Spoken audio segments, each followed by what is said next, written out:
Chapter 357. Go ahead, Lord Polixus. Of course, Cornelius couldn't show such an expression, so he could only nod and ask Polixus to speak.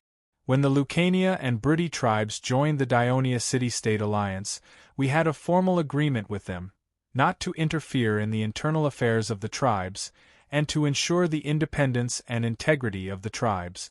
However, Polixus waved his arm and said loudly, however, a few years have passed, and the independence of the tribes has been seriously affected. Many small tribes have even ceased to exist. What's the reason? Because the young men of the tribes have asked to leave the tribe and live alone, which has led to a sharp decline in the tribe's population. Without enough labor to sustain their livelihood, they had to disband. The agreement we signed with the Lucania and Briti tribes was completed under the watch of Hades. Now, the survival of the tribes in the alliance has been seriously threatened.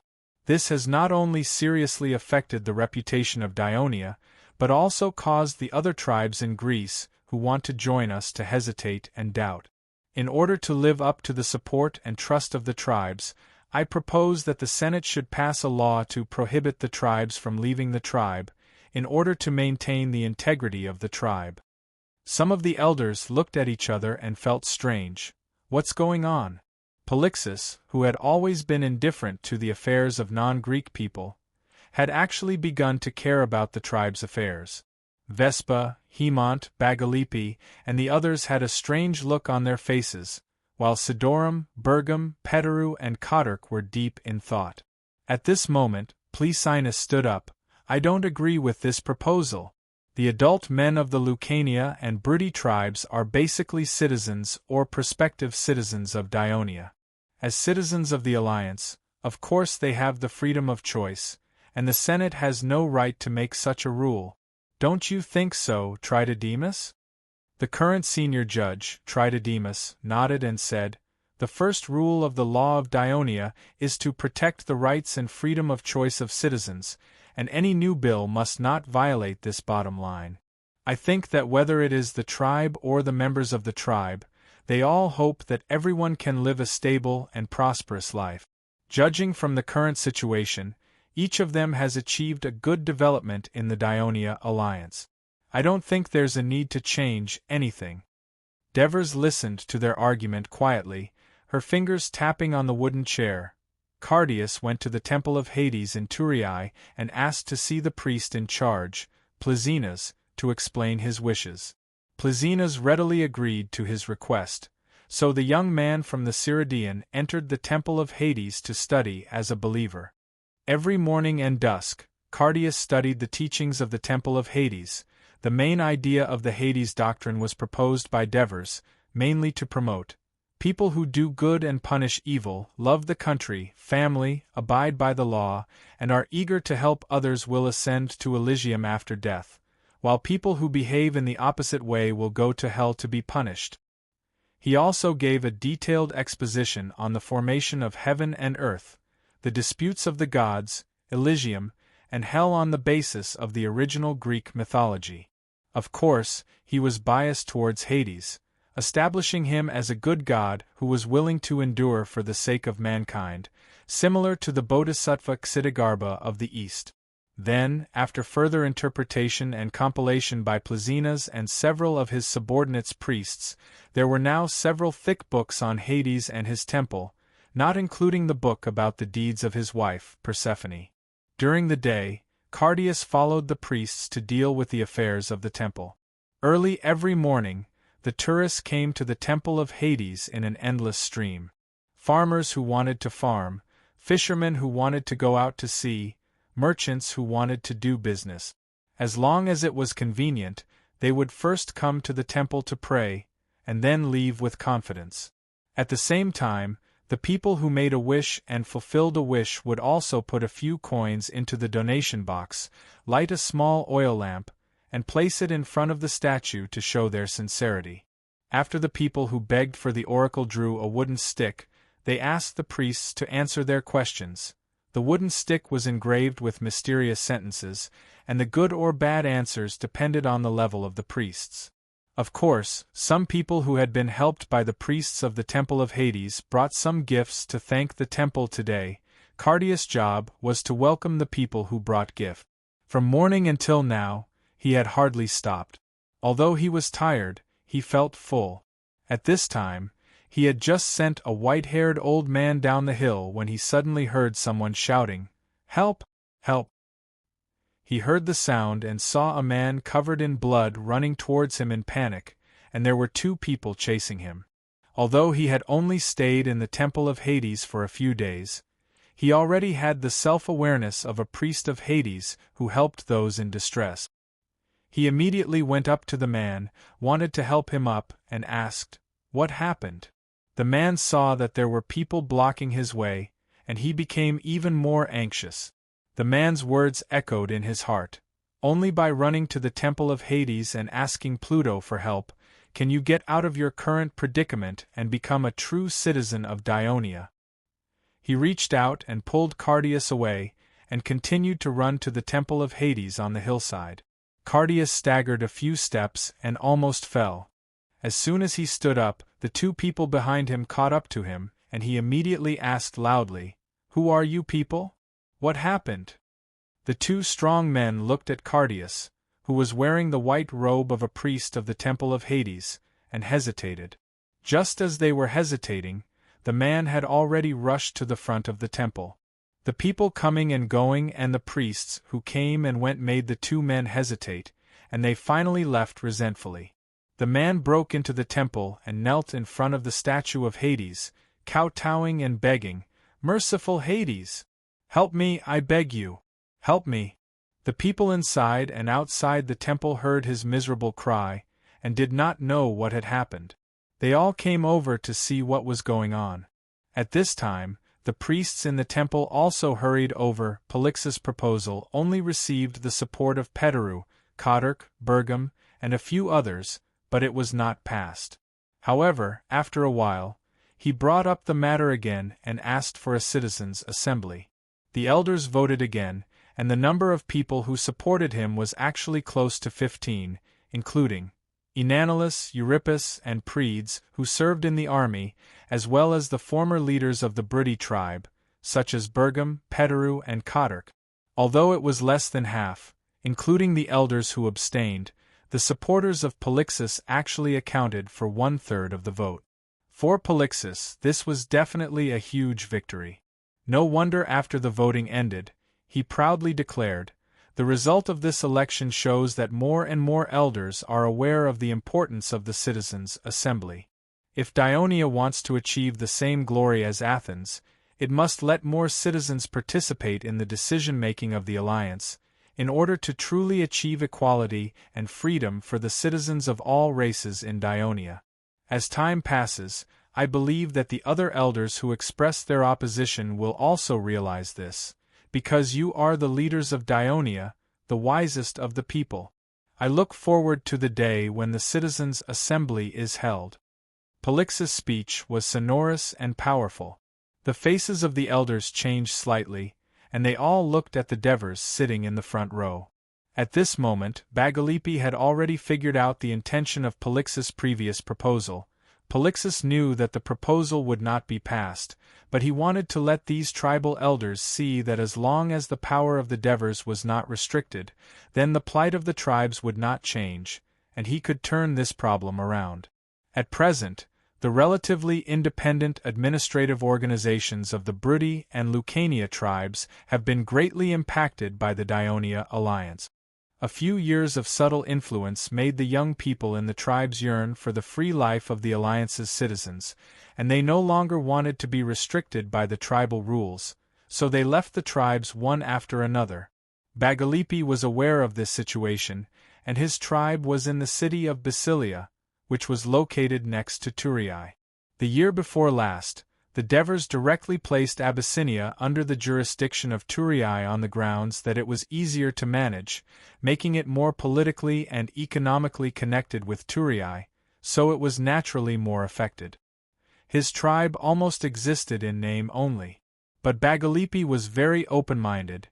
He understood that this was the general trend, and this was not a bad thing for the Brudi. His confidence came from the young man in front of him. But at this moment the authority of this young governor was being challenged. He couldn't help but worry for him. At this time, the Devers said calmly, "Dear elders, Polixus just mentioned the citizens' assembly, and said, only by holding a citizens' assembly can we achieve equality and freedom for the people. If your memory is good, Polixus, do you remember how Turii rapidly declined a few years ago?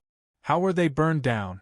What role did the Turii's citizens' assembly and your so-called equality and freedom play? Can you tell me?"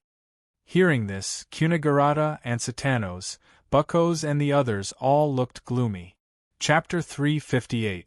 Is that so? The Devers sneered and said loudly, "I'm afraid your former Turin colleagues will not agree with the reason you said. The destruction of Turin was because the citizens' hearts were occupied by the death of their relatives and friends and the fear of the enemy, and they were driven away by some people with ulterior motives. The generals they elected in panic were helpless against the difficulties, but the ordinary people were driven by interests and were unwilling to fulfill their promise to give free citizens citizenship, which led to the subsequent series of tragedies. All of this shows that the culprit behind the destruction of the old Turin city was the citizens of Turin and the citizens' assembly formed by them." Cunigarata sighed softly. At this moment, the face of his daughter who died tragically suddenly appeared in his mind, making him feel sad. Polixus was speechless for a moment and reluctantly said, That's just a special case." The Devers loudly interrupted his explanation. "If the citizens of Dionia want to participate in politics, of course they can. Haven't we always done this? The law of Dionia has already stipulated that, no matter how high or low, as long as you are a citizen of Dionia, you can hold the public office of the Dionia Alliance without restrictions. And we will also formulate more laws to allow them to further participate in the administrative decisions of Dionia." But, the Devers suddenly raised his voice and shouted sternly, "The Senate of Dionia will never allow the people to have unlimited freedom, so that they can destroy the order and the interests of the whole of Dionia for their own selfish interests, and even be used by some people with ulterior motives to destroy the Dionia alliance that we have worked so hard to build. Anyone who tries to destroy the beautiful life of the Dionia alliance today will be severely punished by the Senate. They will not be spared." Devers's words were like thunder exploding in Polixus's heart, making him tremble with fear.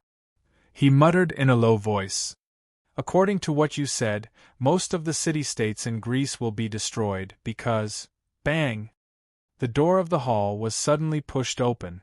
Polixus turned around and saw the Turii patrol captain, Matones, rushing towards the rostrum in front of the hall. What happened? This was not only Polixus's question, but also the question of some of the elders in the hall. Devers narrowed his eyes and looked at the rostrum. He tapped his fingers on the back of his chair and thought, "It's finally here."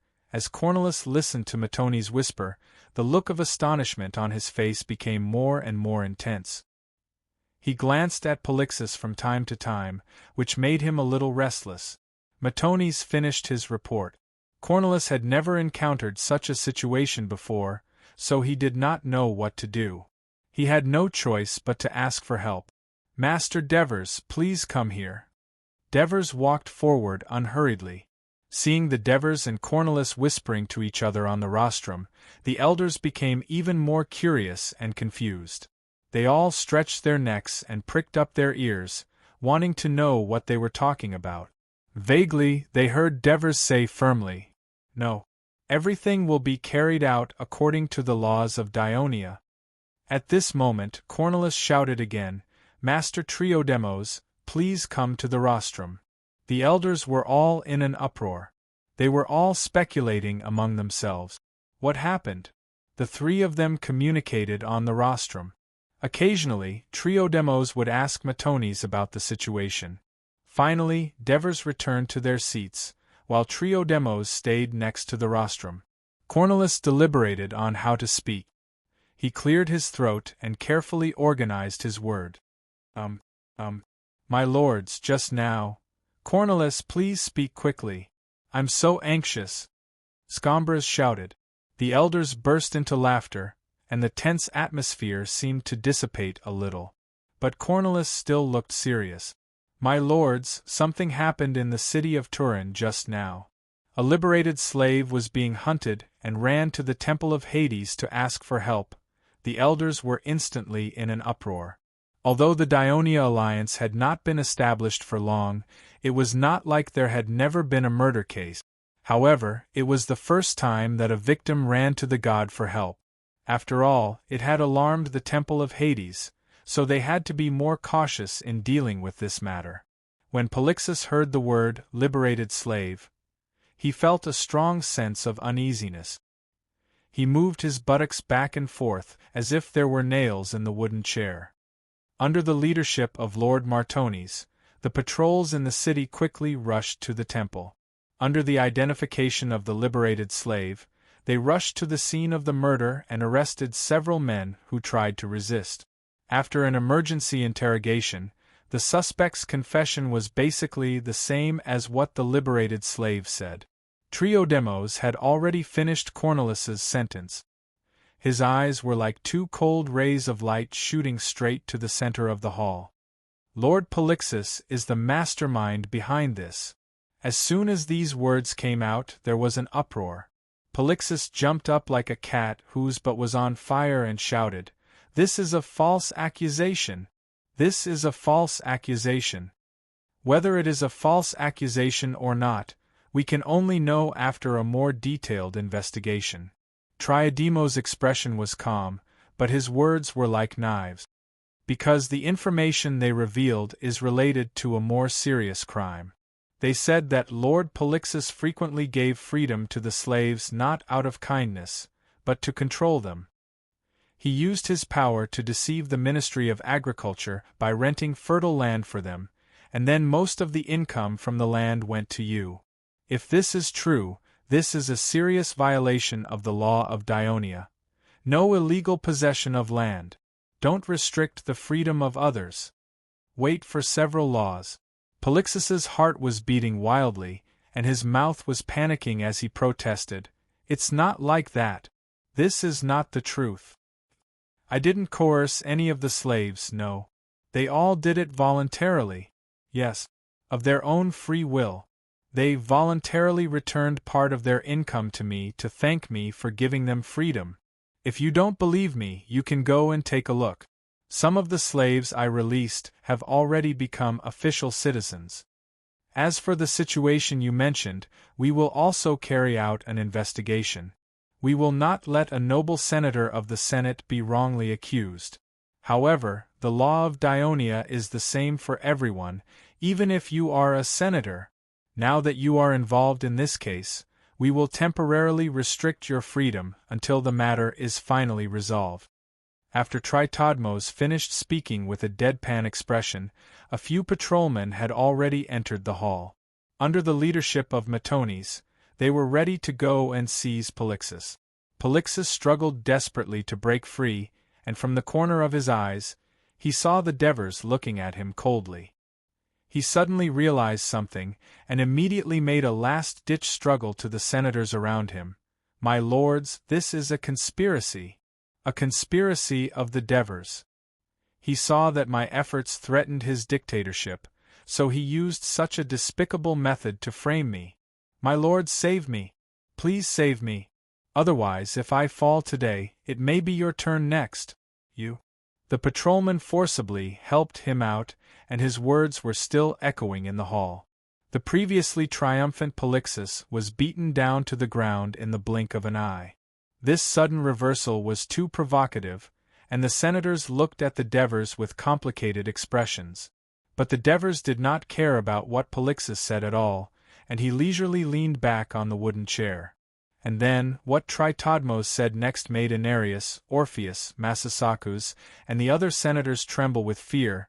Considering that this case involves too many people, after a discussion with the Archon, we have decided to impose martial law on the entire city, and forbid anyone from leaving until the matter is resolved. The Senate meeting ended in shock. While everyone was still panicking and discussing, the Devers had already strode out from the side door of the hall. "Lord Devers, please wait for me. Please listen to me."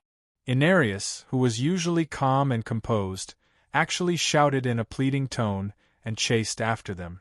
Orpheus, Massasakus, and the others followed closely behind. This scene was seen by Kunigarata, and he showed a hint of a sneer.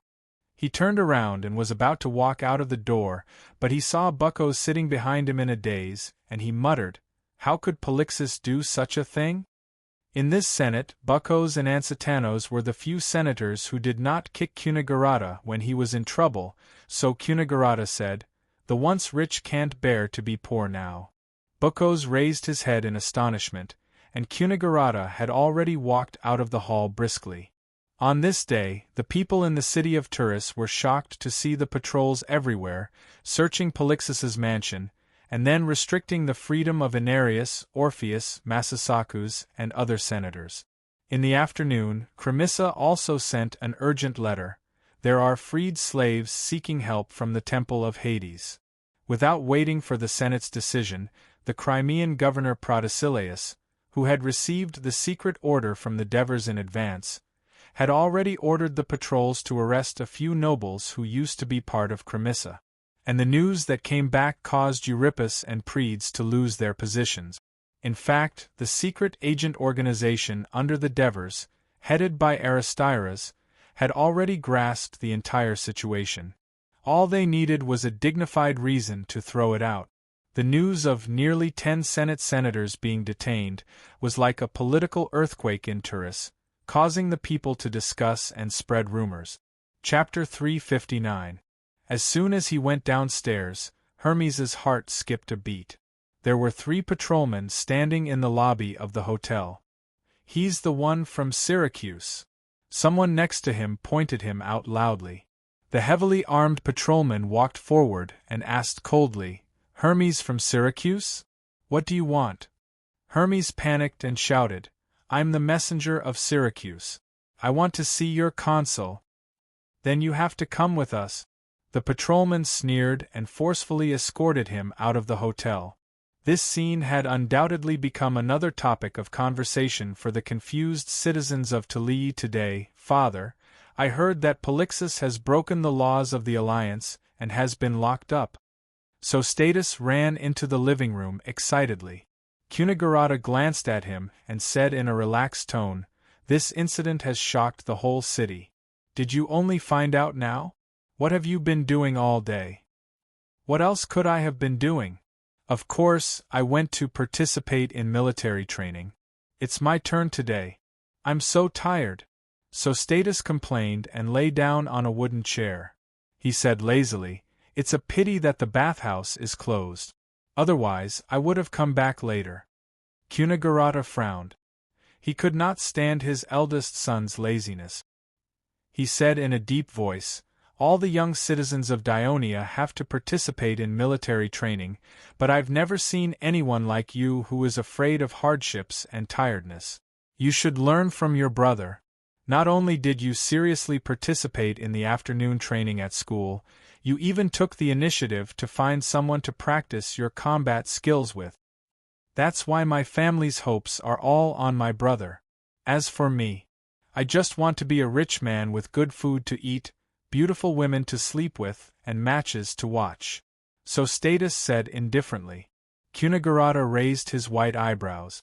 Just as he was about to speak, his youngest son, Decacocrate, said loudly, "Brother, did you know that not only was Polixus detained, but Enanilus, Massasakus, Olaphus, Euripides, and other elders were also arrested?" "Really?" Sostatus sat up straight and asked anxiously, "Old man, didn't you analyze it for me last time? You said that Enanilus, Massasakus, and Oriphis were likely to side with Polixus and cause an impact on the power of the Devers. Why are they all dead now?" Kunigarata's face twitched a few times before he snorted coldly, "What's so strange about that?" The senator had always gotten along well with the other senators. Even if someone directly pointed at him in the Senate, he didn't hold a grudge. After being with him for so long, I had actually forgotten how he came to be a lifetime senator. Wolves are born to eat meat. I'm afraid it's not just me. Many people in the Senate will feel the same way they felt when the alliance was first established. Humph. He sighed, then sneered. Not only did Polixia and his gang break the law, but they're also dreaming. I'm afraid that this time, the Devers won't let them off so easily. Don't let them off. I heard that Polixus colluded with Syracuse. Treason is punishable by death. Hatred flickered in Dicarocrat's eyes. He could never forget that day when the people of Tully turned into thugs and stormed into his house. And behind those thugs, there was Polixus' shadow, Syracuse. You're saying that Dionysius and Polixus are in contact? Sostatus' eyes widened. After all, with the rise of Dionia, it was very close to Syracuse, the two powerful states, but there was almost no diplomatic contact between them. There was a story circulating in Great Greece that illustrated the delicate relationship between the two states. One day, at a port in Great Greece, a merchant from Syracuse and a merchant from Dionia met. The two boasted about their country. The merchant from Syracuse said, "The history of Dionia is less than a fraction of the history of Syracuse. And we, Syracuse, were the overlords of Great Greece and Sicily 100 years ago, and we still are." The merchant from Dionia retorted, "Don't be too proud. It only took us 5 years for the Dionia alliance to become so powerful. In another 5 years, we will definitely be twice as powerful as Syracuse." Of course, this was just a story made up by busybodies. Syracuse and Dionia were like two ferocious beasts in the forest, carefully guarding their own territory. Both sides had never interfered with each other. But now, when Sostatus heard that Dionysius had actually extended his influence to Dionia, he could not help but be shocked. Cunegurata reached out and patted his youngest son's head. He knew what he was thinking. It was the eternal pain in their hearts. Is there any collusion between Polixus and Syracuse? We can only be sure after an interrogation by the Alliance. Don't spread rumors. Cunegurata pondered for a while, then said with a serious expression, "If there really is, I'm afraid it will be a big problem for Dionia." "Father, will there be a war?" Sostatus and Diococrate asked in unison. Looking at the excited eyes of his two sons, Cunegurata knew that his youngest son was excited because he was eager to fight, while his eldest son was probably thinking about how to seize the opportunity to make a fortune in the market. He shook his head lightly and said thoughtfully, "Syracuse and Dionia are both big states. Every move we make concerns the safety and survival of the Greek states in the western Mediterranean. How can we have a conflict so easily? I'm afraid there will only be more diplomatic protests and negotiations." Diococrate sat back down in a slightly dejected manner. Sostatus looked around, thinking about something. "Sostatus, I heard from your brother-in-law a few days ago that you went to him, hoping that he could purchase some of your goods." Sostatus suddenly changed the topic. Sostatus was shocked and quickly said, "I only gave him a small suggestion. Father, you also know that my brother-in-law is a serious person. There's no way he would agree. Years ago, when there was a riot in Turin, Cunegurata's family was banished from Turin. His youngest daughter was raped and committed suicide, while his eldest daughter was forcibly divorced by her husband's family. Since then, she had been living alone at home. Perhaps it was because the disaster had left a deep impact on her that she was unwilling to get married. That was until Cunegurata found out that the Devers were worried about Helos's marriage. He was moved and made a suggestion to the Devers, and the two of them hit it off. Under the urging of both parties, Cunegurata's eldest daughter requested to meet Helos first before deciding whether to get married. The Devers, who were the matchmakers, actually agreed to this absurd request. Helos did not mind it too much for the sake of the Devers. In the end, the two of them actually hit it off when they met. Especially after Cunegurata's daughter experienced the betrayal of her first marriage, she felt that Helos was simple, honest, and steady. He was someone she could entrust her life to. She even took the initiative to ask Cunagurata to contact Silos. In the end, the two of them became husband and wife, and this allowed the relationship between Cunagurata and the Devers to go a step further. After Helos stepped down as Asprustum's administrator and Legio IV's captain, it was just in time for the Devers to further reform and decentralize the Ministry of Military Affairs.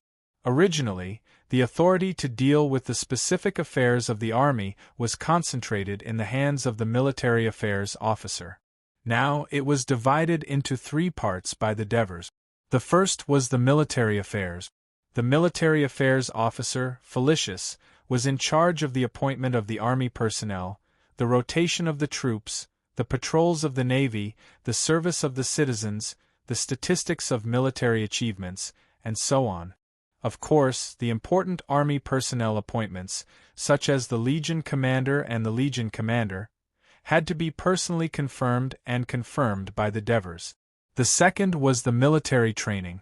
Hieronymus, who had stepped down from Legio III, was in charge of supervising the military training of the citizens of the various cities, checking the training results and arranging the instructors. The third was the military logistic.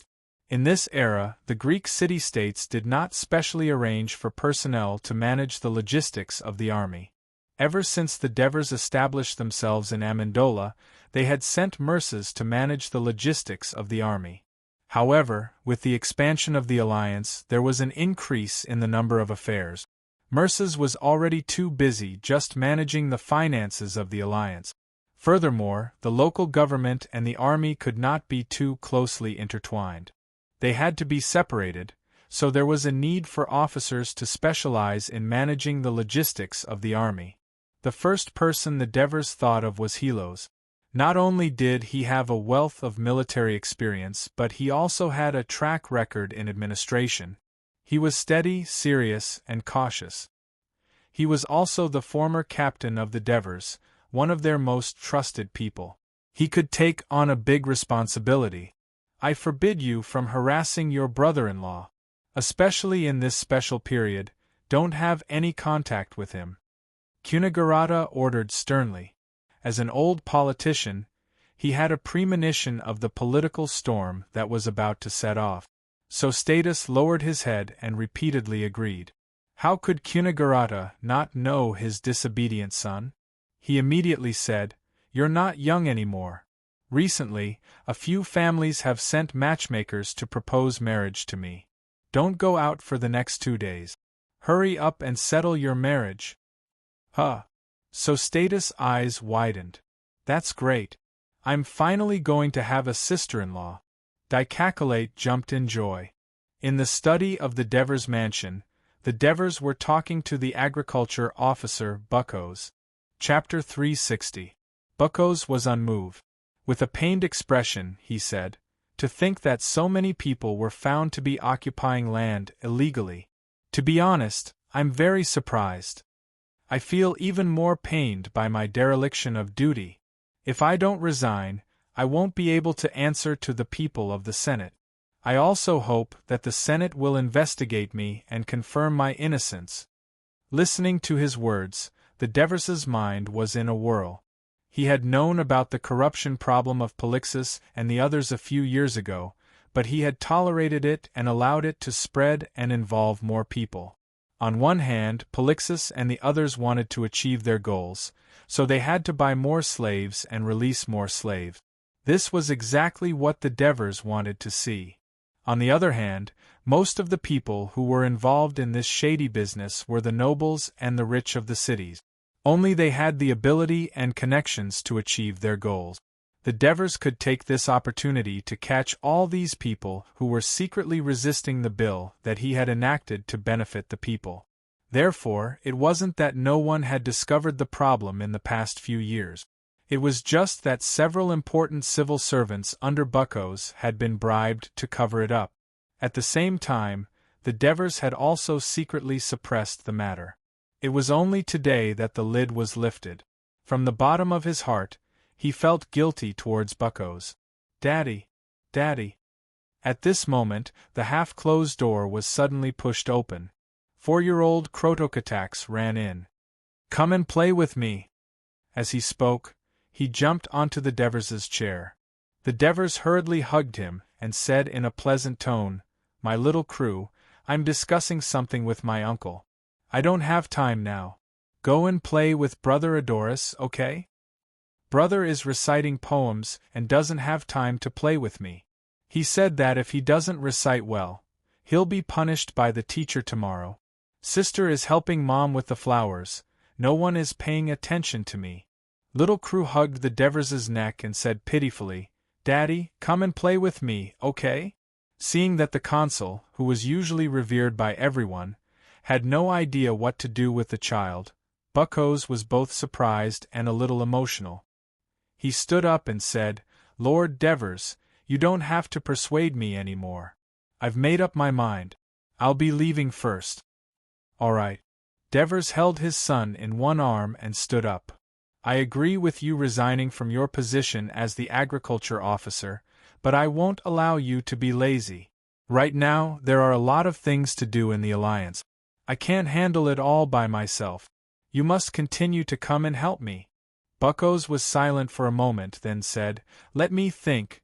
"Don't even think about it. You're the senator of Dionia. This is your duty. Once this is over, you will take up a position in the Alliance's Public Officials Management Committee," Devers said in a domineering manner that did not allow him to refuse. Buckos neither agreed nor refused. He walked to the door and asked hesitantly, "How will the Senate deal with Polixis?" He was asking the Senate, but in fact, it was not the Devers who made the decision. The Devers answered vaguely, "The court will decide how to punish Polixis and the others after the trial." Buckos could tell that the Devers had no intention of letting Pollux and the others go. He sighed inwardly, because he had also heard the news of Pollux colluding with Syracuse. Little Crow, little Crow. At this moment, the beautiful figure of a woman appeared in front of Buckos. "Madam." Buckos recognized her as the second wife of the Devers, Agnes, and hurriedly greeted her. Agnes did not know the senators of the Senate like Christoia did. She did not recognize most of them, and could only return the greeting out of courtesy. "Mother Agnes! Mother Agnes! Why are you back so late?" Little Crow was happy. He danced away from his father's embrace and ran over excitedly. The Devers were finally freed. He accompanied Buckos to the entrance of the mansion. "Lord Buckos." The Devers looked out at the dark street outside and said in a low voice, "I still remember the first time I saw you. You were running around to save Turii, doing your best to do what you thought was right. You weren't even afraid of being criticized by the Turii Council. Now, Dionia seems strong, but it is also facing many difficulties, and there are powerful enemies coveting it. At this time, we cannot retreat. We must unite and face the difficulties head-on. Only then will we be able to break through this dangerous obstacle." Buckos stood at the entrance of the mansion. After a moment, he faced the expectant gaze of the Devers and said, "I understand." The next day, the results of the Senate's internal trial shocked the senators. Pollux and the others had illegally occupied land and colluded with officials and merchants. The seriousness of the situation was secondary. The most important thing was that Pollux had indeed been in contact with Syracuse, and he was not the only one. Olaphus, Massasakus, Euripides, and the others had also received gifts from Syracuse. The senators felt that this was a thorny problem. The moderates, such as Cunigarata and Cornelis, suggested that Pollux and the others should be tried in secret, and then a messenger should be sent to Syracuse to protest, so that Dionysius would curb his ambitions. The radicals, such as Antonios and Amintas, demanded that the trial be held in public, so that the people would know the crimes committed by Pollux and the others, and also the ambitions of Syracuse. They also wanted to send a messenger to Syracuse, so that Syracuse would apologize and compensate them. The Devers finally proposed that the trial be held in public in the Victory Square. His reason was that the case of Pollux and the others had not only caused an uproar in the city, but also alarmed the entire alliance. Rumors were spreading in every city, and the people were in a state of panic. Even the allied city-states of Dionia were paying attention.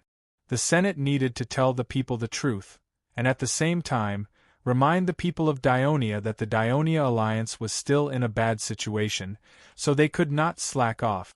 The Senate agreed. At dusk, the governor of Picassus, Antares, received an urgent letter from the Devers. In the letter, the Devers explained in detail why Euripides, Predes, and Cremissa were arrested. At the same time, he stated that they would be given a fair and just trial. In addition, he also praised in the letter, Antares has been the governor of Picassus for 2 years. Not only has he stabilized the Lucanian tribes in the city, but he has also successfully assimilated them into Dionia.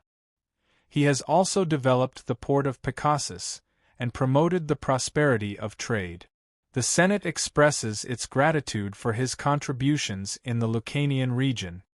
Antares stood on the rooftop of his mansion, and after reading the letter, he sighed in his heart. He vaguely knew about the matter of Euripides and Predes. These 2 colleagues of Cremissa were keen to enter the Dionysian army and lead the legion in battle. But unfortunately, when they entered the Dionysian army, Dionia's war with the outside world had stopped. They did not have the opportunity to accumulate military achievements, and at the same time, they had to refamiliarize themselves with the new way of fighting. Training with the new recruits was already hard enough for them, but the positions of the 5 legion commanders were already filled up, and there were still many people queuing up behind them. Regardless of whether it was battle merits or battle experience, the 2 of them had almost no hope of becoming the leader of the legion. Being able to become a company captain was already an extra favor from Davis on account of the fact that the 2 of them were veterans. But they felt that it was a shame for them to only hold such a low position as a veteran like Antonios, Felicius, and Capus. So they went to the Devers many times, hoping that they could be promoted to a higher position in the army, but were rejected by the Devers by saying, "Everything in the army will be carried out according to the military law of Dionia." From then on, they had a lot of complaints about the Devers. The 2 of them had come to Antares several times, hoping that as the leader of Cremissa, he could come out and join forces with Polixus to propose a general assembly, but they were rejected by him. It was not that he did not feel a bit of resistance towards the situation where the Devers controlled the Senate, but the Devers did not restrict him from doing things. Instead, they gave him a wider scope to display his talents, looking at the busy port in the distance, listening to the stiff Greek accents of the people on the streets nearby. This was the place where he had worked hard for the past few years. Under the afterglow of the setting sun, a sense of accomplishment rose in his heart. When he returned home, he immediately wrote a reply to the Devers, thanking them for their recognition of his work, and firmly supporting the Senate's decision to put Polixus and the others on trial. Early the next morning, a large wooden platform was set up in the Victory Square of Turin. The Turin's patrols, as well as a temporary brigade of the 1st Legion, were in charge of maintaining the order of the entire square. Diorians who came from all over the country entered the square one after another. Most of them were ordinary citizens of Dionia, some had just become probationary citizens and had not yet been allocated land, some were foreign merchants who had transferred to Dionia from other cities, and some were family members of those who were arrested this time. On the large wooden platform, in the middle sat the senior judge, Tritodemus. Logically speaking, as the consul of Dionia and also the chief judge, the Devers should have been present at such an important trial. But due to a well-known reason, Polixus had never been on good terms with him. Out of the principle of abstention, he did not attend. Neither did the other senators. Chapter 361. The plaintiff and the defendant stood in front of Tritodemus. According to the law, the plaintiff and the defendant were allowed to hire a lawyer to defend themselves in court, as they did not necessarily have a good understanding of the complicated code of Dionysia. On the other hand, Polixus, who was the first to be tried in the case, decided to defend himself, and as he had committed a crime far exceeding that of the original accuser, the emancipated slaves, he was prosecuted by the public prosecutor appointed by the court. The public prosecutor was the former clerk of the Devers, Aristocles. After Aristocles became a citizen of Dionia, the Devers suggested that he work in the court, and he passed the examination smoothly. Starting as a court recorder, he worked hard and studied the law of Dionia at the same time. When he became an official citizen of Dionia, he became a junior judge in the circuit court.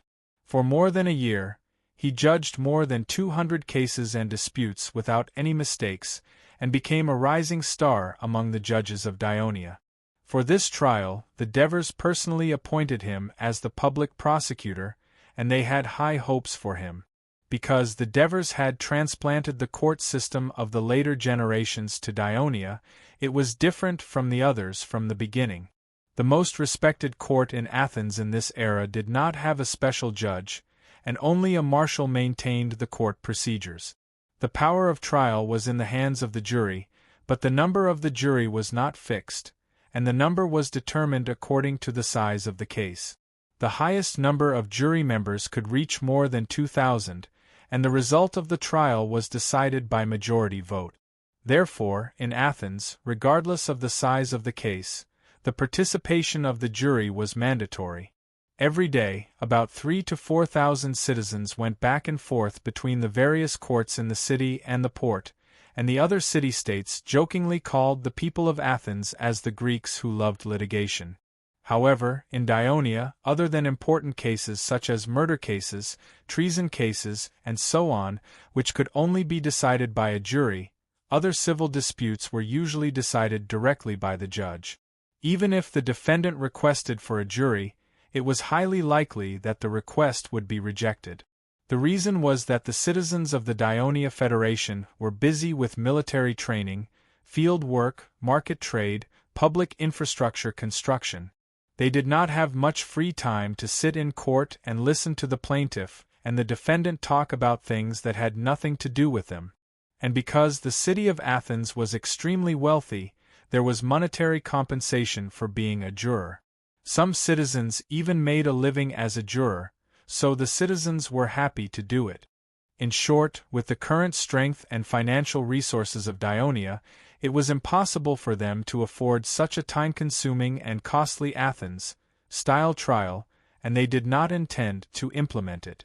The people of Dionia were worried that breaking the law would affect their ability to enter the legion, to hold public office, to receive awards from the city, and so on. Therefore, serious crimes were rare. Therefore, it was rare for the public to witness such a large-scale trial with a jury. It could be said that it was the first time for many people to witness the operation of a trial in Dionia. Victory Square was quickly filled with people, and there were still people rushing over from outside the square, when the face of the water clock had fallen to the mark of 8, Tritodemus rang the bell for the opening of the court. Since the plaintiff and the defendant were already in the court, it was the prosecutor who made the statement. After a brief explanation of how aristocrats filed a complaint at the Temple of Emancipation, the patrol conducted a routine search, and the evidence found.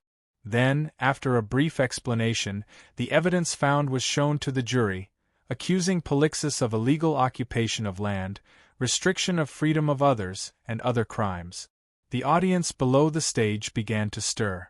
Tritodemus had to ring the bell to remind the crowd to keep quiet. Then he signaled that the defendant, Polixus, could begin his defense. As a veteran of politics for a long time, Polixus still held his head high and remained in high spirits, because he knew that if he appeared depressed, the people would think that he was guilty. Initially, although he did not participate in the formulation of the legal trial system, he listened to the whole process of the Devers persuading the senators, so he knew that the key to acquittal in a large-scale trial in Dionia was the jury. So he said in a passionate voice, "Members of the jury, at this moment I think of my father, my grandfather. As one of the earliest founders of the city of Thurii, they poured all their efforts and blood into this land that was once a wilderness, and that's why the city is prosperous today. Influenced by my father's generation, I have been working hard for this city since I became an adult. Like all of you, I worked in the fields, served as a soldier, participated in battles, and served as a low-level public official. Later, I was elected by the people as a general of Turii, and I did my best for this city. At this moment, Aristocrates stood up and interrupted him. Polixus, as one of the generals of Turii, you should take responsibility for the burning of the city. And when the city was finally breached, as a general, you did not lead the people to fight the enemy, but disappeared. How dare you say that you sacrificed everything for the city? It's not true at all.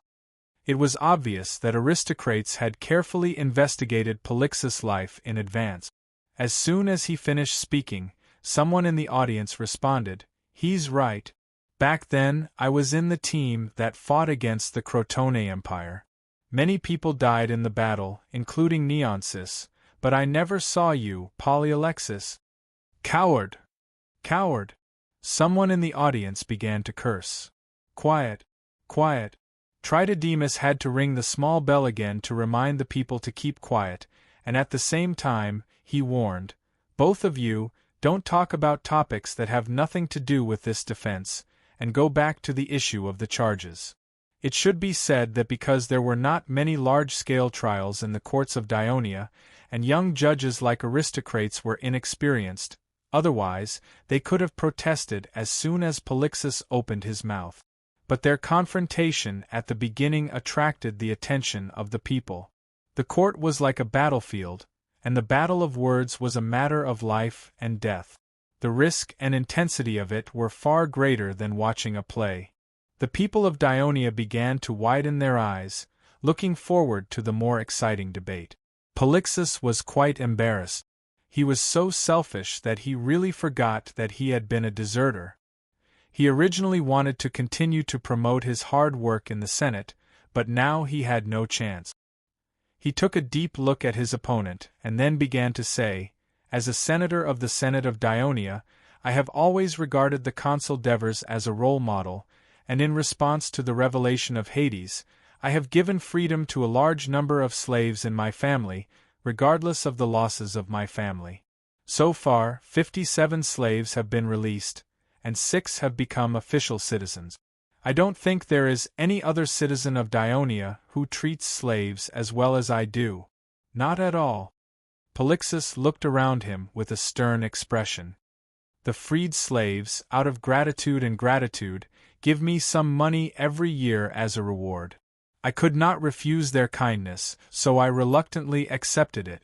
Because with more money, I can buy more slaves and give freedom to more slaves. Alas, but I never thought that I would be mistaken for corruption. This is really a huge blow to my enthusiasm to learn from Consul Devers. This is a misunderstanding." He put on an aggrieved look to the jury.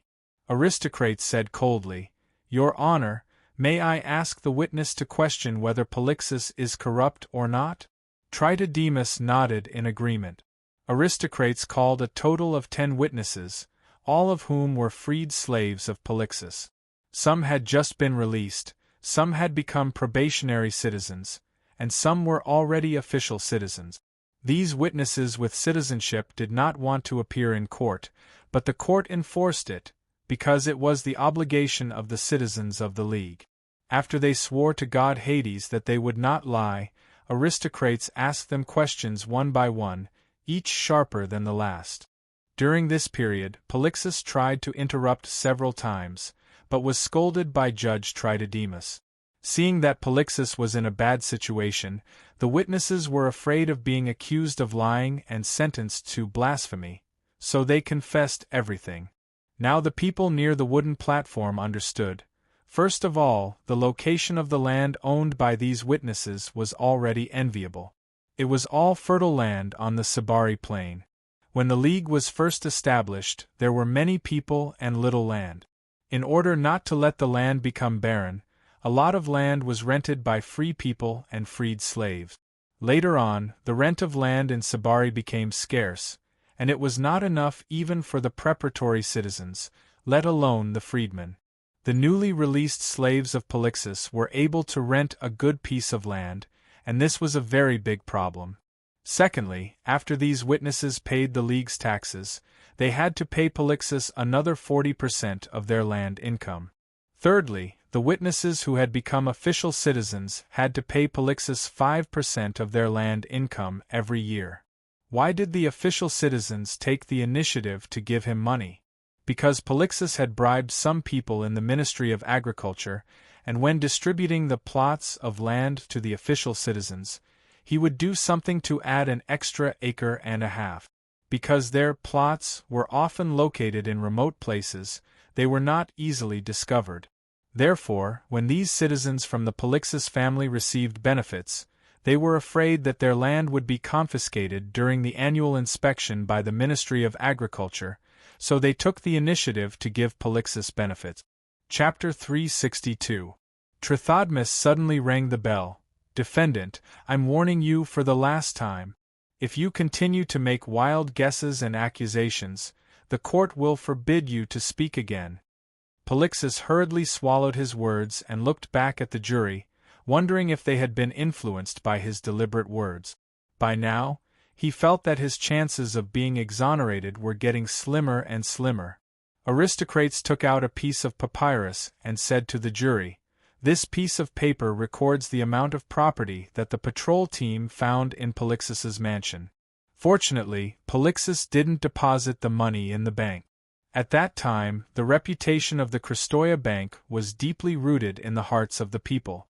In order to prevent property from being lost, the people deposited their property in the bank. They only needed to pay a very low storage fee every year, and they could withdraw their property at any time. Moreover, with a certificate issued by the bank, they could withdraw money from any Christoia bank in the territory of Dionia. It was very convenient for them to trade in large quantities, so it was very popular. Polixus refused to deposit the money in the bank because the bank was run by the Devers family. Therefore, the patrol team and the servants of the mansion, as well as a few bystanders who accidentally broke into the mansion, could all be witnesses. The total amount of property is. Aristocrates deliberately paused for a moment. Facing the thousands of eyes that were focused on him, he loudly and clearly said, 22 tallion and 45 mina. The audience gasped in surprise. Aristocrates added, "As far as I know, Polixus, you don't have any other property except for the income from 15 acres of land." Polixus tried to argue. "Many of them were left by my grandfather and father." Aristocrates smiled contemptuously. "But why are most of the money in your house made of Hades silver coins?" Referring to the silver coins issued after the establishment of the Dionia Union, famous for the portrait of Hades engraved on the front. "I asked your family, and they said that you never went to the bank to exchange money." Aristolochus's words blocked the lies that Polixus came up with. He was so angry that he shouted, "The Divers family has more money than I do. Why don't you check if there's anything wrong with him?" The audience booed. Aristotle Cradle smiled again. "You see, I don't even need to say anything. The people's eyes are sharp." Everyone knew very well about the Devers' family business. How many citizens of Dionia had been helped by the Banca Christoia at a very low interest rate? "I've saved many shops that were about to go bankrupt." That's right, that's right. Good Christoia." The people scrambled to shout. The anger that was about to erupt seemed to have disappeared without a trace. So Trithodmus was glad to see it happen, and did not interrupt Aristolochus. The restaurants and baths not only made the people's lives better, but also made the city of Thurii the most attractive city in Greece. "Young man, you are absolutely right. Master Devers has brought pride to Thurii. In addition, the money that Lord Devers earned was not stored at home like you do. He donated property to build the temple, the library that is currently being built, the stone bridge. The stone bridge was also donated by the Devers? I really don't know about that. I heard that after the library is built, the Devers will give a large number of precious books to the library. You Thurii people are so lucky." If I want to read books, I have to come from Cremissa. Maybe one day, the Devers will also donate a library to Cremissa. While the audience was discussing, Tritodemus asked, Defendant, do you have anything else to say? Polixus was like a drowning man struggling for the last time. He said repeatedly, Yes, yes. My family used to own 350 acres of land in the city of Thurii. That's true. I still have the title deed of my family. But since the Devers came, I voluntarily gave up all the land, and only owned this 15 acres of land. I made such a big concession for the sake of Thurii and Ionia. Shouldn't everyone consider the loss of my family? Even if there really is this so-called title deed. Aristocles looked at Polixus rambling and knew that he was already at a loss. He became even more confident. I hope the defendant understands that after the Crotone destroyed the city of Thurii, the old city of Thurii no longer exists, and the original government no longer exists. These contracts signed by the Thurii City Hall are, of course, invalid. Let me ask you, if the Devers did not lead the army to repel the Crotone, would the original Thurii people still dare to live in Thurii? Obviously not.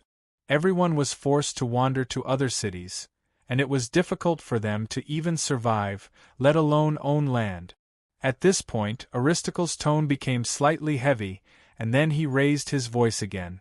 So today, although the city of Thurii is still called Thurii, it is no longer the original city of Thurii. It is a part of the Dionia Alliance, the center of Dionia. That's right, the current Thurii has nothing to do with the previous one. You still want to occupy more than 300 acres of farmland? Dream on. For a greedy person like you, Hades will definitely send you to hell and let Lord Radmandas whip you mercilessly. Under the ridicule of the people, Polixus seemed to have lost all his strength and slumped back into the wooden chair. Tritodemus looked at him and said, People below the stage, please keep quiet. Now, it's up to the jury to decide whether the defendant is guilty or not.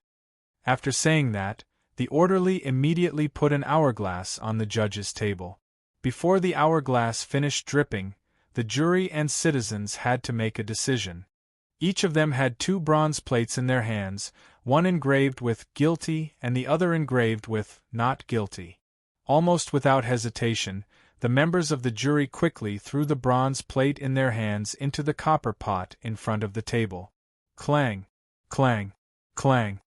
The crisp sound was like a hammer hitting Polixus' heart. After the voting was over, the orderly walked over and began to announce the vote. He picked up a bronze plate from the pot and showed it to the members of the jury, saying, Guilty! Guilty! Guilty! Every time he said it, the audience cheered and Polixus' face became paler. The results were out, 50 votes found guilty and no one abstained. If there were exactly 25 guilty votes and 25 not guilty votes, then the judge in the court would have the final say. The audience immediately cheered, and Polixus' face was ashen. What followed was the trial of Olaphus, Massasakus, Enanilus, Eurypus, and other senators, as well as some nobles and public officials, which was much easier. In the face of ironclad evidence, they were all found guilty. But the collective crime committed by so many senators and public officials made the people present feel fear and anger. In the end, the people in the square called for a full investigation of the Senate and public officials, and find out the criminals who embezzled the public property of the alliance. This roar reached the ears of the senators in the Senate, and they were shocked. And the Devers who were presenting the bill to the Senate smiled. The day's public trial lasted until dusk before it ended. After it ended, many people spontaneously ran to the front door of the Senate Hall in front of the square to protest to the senators. As a result, after the meeting ended, the senators had to quickly retreat through the back door. When they came out, they all looked serious. After the new bill is enacted, the power of the Senate will be greatly restricted. How can Lord Devers have the heart to propose such a bill? What good does it do for him? Strompoli said with slight dissatisfaction. Lord Devers is right to do this. Listen to the people's shouts in the square. Cornelis pointed to his back and said with a sigh, we should give the citizens some rights to participate in politics. Wasn't it always like this when we were in Amendola? It's not like you haven't experienced it before. Why do you feel uncomfortable now? Strompoli was stunned, thought for a moment, and said, I think the current system is quite good. At least you don't have to worry about suddenly being accused by the citizens, and you don't have to worry about things being terminated halfway through because your one-year term is over and you're not elected again. In the Dionia Alliance, I can do a detailed investigation of the things to be done, then plan and focus on implementing it step by step. Now, a group of ignorant people who only care about their own interests can also criticize our affairs. Similar conversations kept happening among the senators who were rushing back to the city. Marigi and Pleasantness walked behind. Lord Marigi, why did Lord Consul propose such a bill? You should know that the anger of the citizens is not directed at him. I know very well in the temple that most of them are full of respect for Lord Consul. Pleasantness could not help but voice out the doubts in his heart. Marigi laughed and said in a low voice, You have already stated the reason for your question just now. Pleasantness was even more confused. Marigi raised his head and looked at the setting sun that was almost hidden behind the mountains. His eyes were in a trance as if he was recalling something. Finally, he murmured, You Greeks have been away from the era of kings for too long. Obviously, you don't know what the most important thing to be a king is? The obvious metaphor of being a king did not surprise Pleasantness. He thought about it carefully but still could not grasp the main point. Marigi gently spat out a word, balance. Chapter 363. In the corner, Dios and Dicropolis sat quietly and enjoyed the food. Dios finished the fried beef on his plate and said loudly, Please follow me and have a glass of wine. After getting a response, he picked up a clean linen handkerchief on his left hand and wiped the oil stains on the corner of his mouth. Anyone who watched this day's public trial, Dicpolis said, pointing at the diners around him who were arguing loudly with each other, would be furious, but you are calm. What's there to be angry about? In my former city-state of Corinth, such things are not uncommon. Dios took the wine from the waiter, thanked him, and continued, The important positions in the city-state are controlled by the nobles, and the election of the general is always carried out by those families. Isn't it the same in Caer Doria? Caer Doria is a city-state on the island of Crete, at the westernmost point of the island. You're right, so I'm just as calm as you are. Both of them laughed. But there's one thing you're wrong about.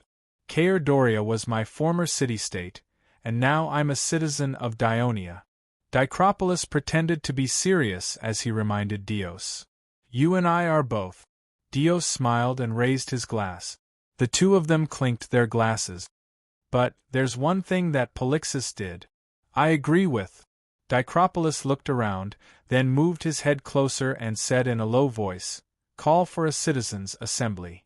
Dios looked at him without saying a word.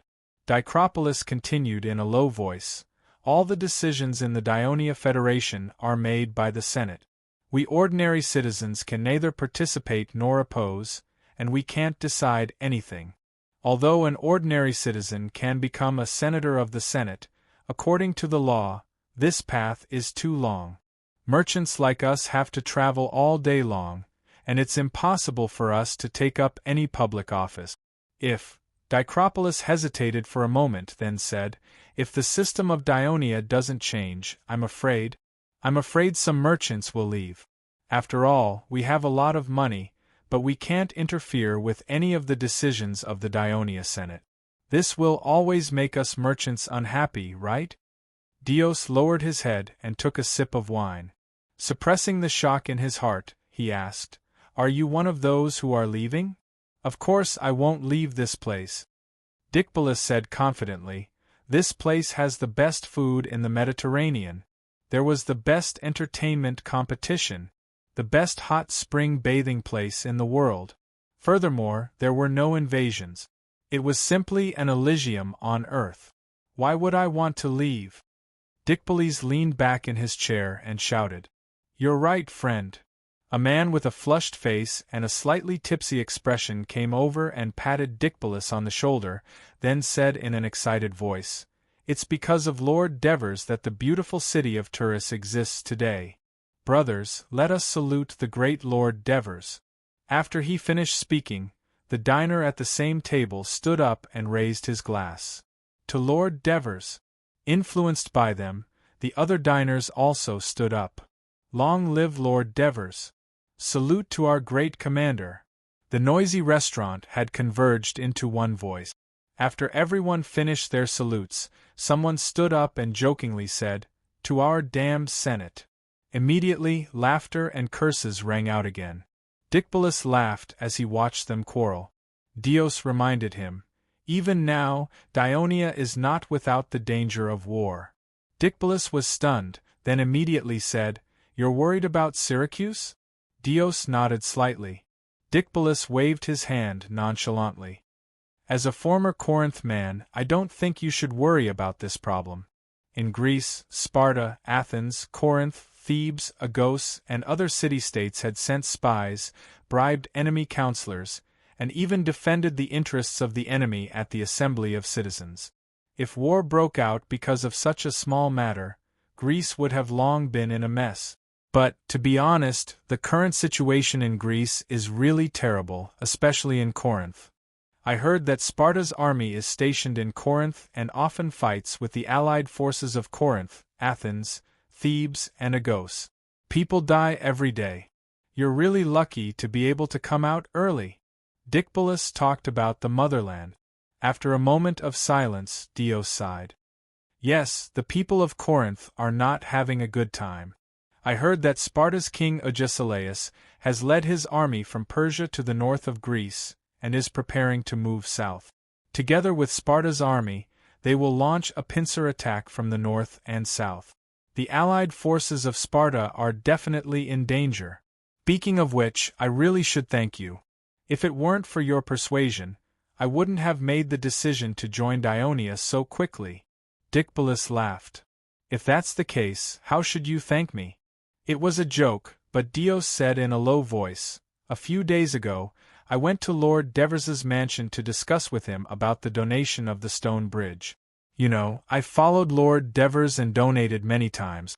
That's how I became a citizen of Dionia in accordance with the new reward clauses for foreigners donating to public buildings bill passed by Dionia in recent years.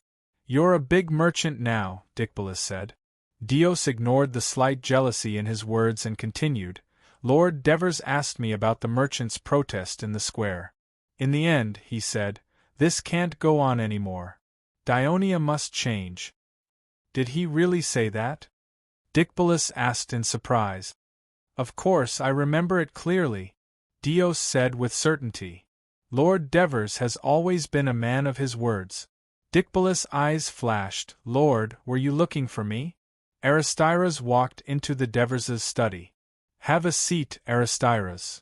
The Devers casually pointed to the wooden chair beside him. Yes, Lord. Although the Devers behaved casually, Aristiras sat down respectfully. The Devers leaned back in his chair, looked at his intelligence chief, and said, You've been with me for almost 5 years, right? To be precise, it should be 4 months and 9 days short of 5 years, Aristiras said seriously. You remember it so clearly. The Devers smiled. You've been with me for so long, but I don't see you gain any weight. Aristiras said helplessly, This subordinate has this kind of physique. No matter how much I eat, I won't get fat. If Christoia had a physique like yours, she would be overjoyed. The Devers chuckled. He looked at the tall, thin young man with emotion. You've been with me for so long. Even though you've become a citizen of Dionia, you're still willing to continue collecting intelligence for me. With your ability, you're fully qualified for any public office in the Alliance. It can be said that you've made a great contribution to the Alliance. Just like this public trial, I'm really grateful to you, but at the same time, I feel very guilty. Aristyras suddenly felt a little uneasy. Does the Devers want me to leave here? The Devers's right hand gently tapped the armrest of the wooden chair a few times, and slowly said, "From now on, I can finally do something to repay you for your help." Aristyras almost choked on his breath when he heard the Devers's sudden change of topic. The Devers continued, "Aristyras, you know Syracuse very well. Tell me, if we were to go to war with the powerful city-state of Sicily across the sea, do we have a chance of winning?" Aristyras's anxious heart finally beat rapidly. He suppressed his excitement and thought for a while before saying, "Sir, I think there's still a big gap in strength between Dionia and Syracuse." The Devers was not surprised by the content of Aristyras's words. What he was satisfied with was his attitude. Even though he had hatred for Syracuse, he could still stand on an objective position to analyze the problem. "Oh, what's the gap? Tell me in detail." "According to what you once told me, the strength of a city-state is mainly judged from 4 aspects: population, economic capacity, territory, and movement, war mobilization ability," the Devers reminded him. "I almost forgot." Aristyras reorganized his thoughts and continued, "Now in Sicily, except for a few coastal city-states in the westernmost part of the island, which are still under the control of Carthage, the other areas have been conquered by the people of Syracuse, including the Sicyer people in the eastern inland, who have also been conquered by Dionysius through various despicable tactics such as bribery and assassination. Although the people of Carthage are still fighting fiercely with the Greek coalition forces of Sicily led by Dionysius and Sorus, according to the latest news, the people of Carthage have lost several battles, and it is estimated that defeat is only a matter of time. According to the information collected by the people we sent to Syracuse, Gela, Agrigen, Leontini. Aristyras paused for a moment, and the information collected by the people of Catanae, Naxos, and other city-states, as well as the information heard by the merchants of Dionia who went to the city-states of Sicily to trade, we have a general understanding of the strength of Syracuse." He paused again. The Devers patted the armrest lightly. "Just say it. I'm a brave man." The population of Syracuse and its surrounding towns is about 400,000. Including the other city-states directly controlled by Dionysius, it may be close to 1,300,000 people. Aristyras looked at the Devers. Chapter 364. Sicily, which Dionysius controls, is slightly smaller than Dionia. However, half of Dionia is mountainous and unable to grow grains and other crops. Sicily, on the other hand, is a famous wheat producer in the Mediterranean Sea. Based on last year's wheat trade volume in Syracuse, Sicily's wheat production may be twice as much as ours. Moreover, the port of Syracuse is prosperous. Compared to our city of Thurii, it almost monopolizes the maritime trade between the Greeks and Africa. Even though we are currently at war with Carthage, many Phoenician merchants can still be seen in the port of Syracuse. Although I don't know exactly how much the monthly commercial tax revenue of Syracuse is, whether it is the port capacity or the number of merchant ships, they are much stronger than Thurii. This does not include Agrigento, Catanae, Naxos, Messina, these city-states that were established 300 years ago.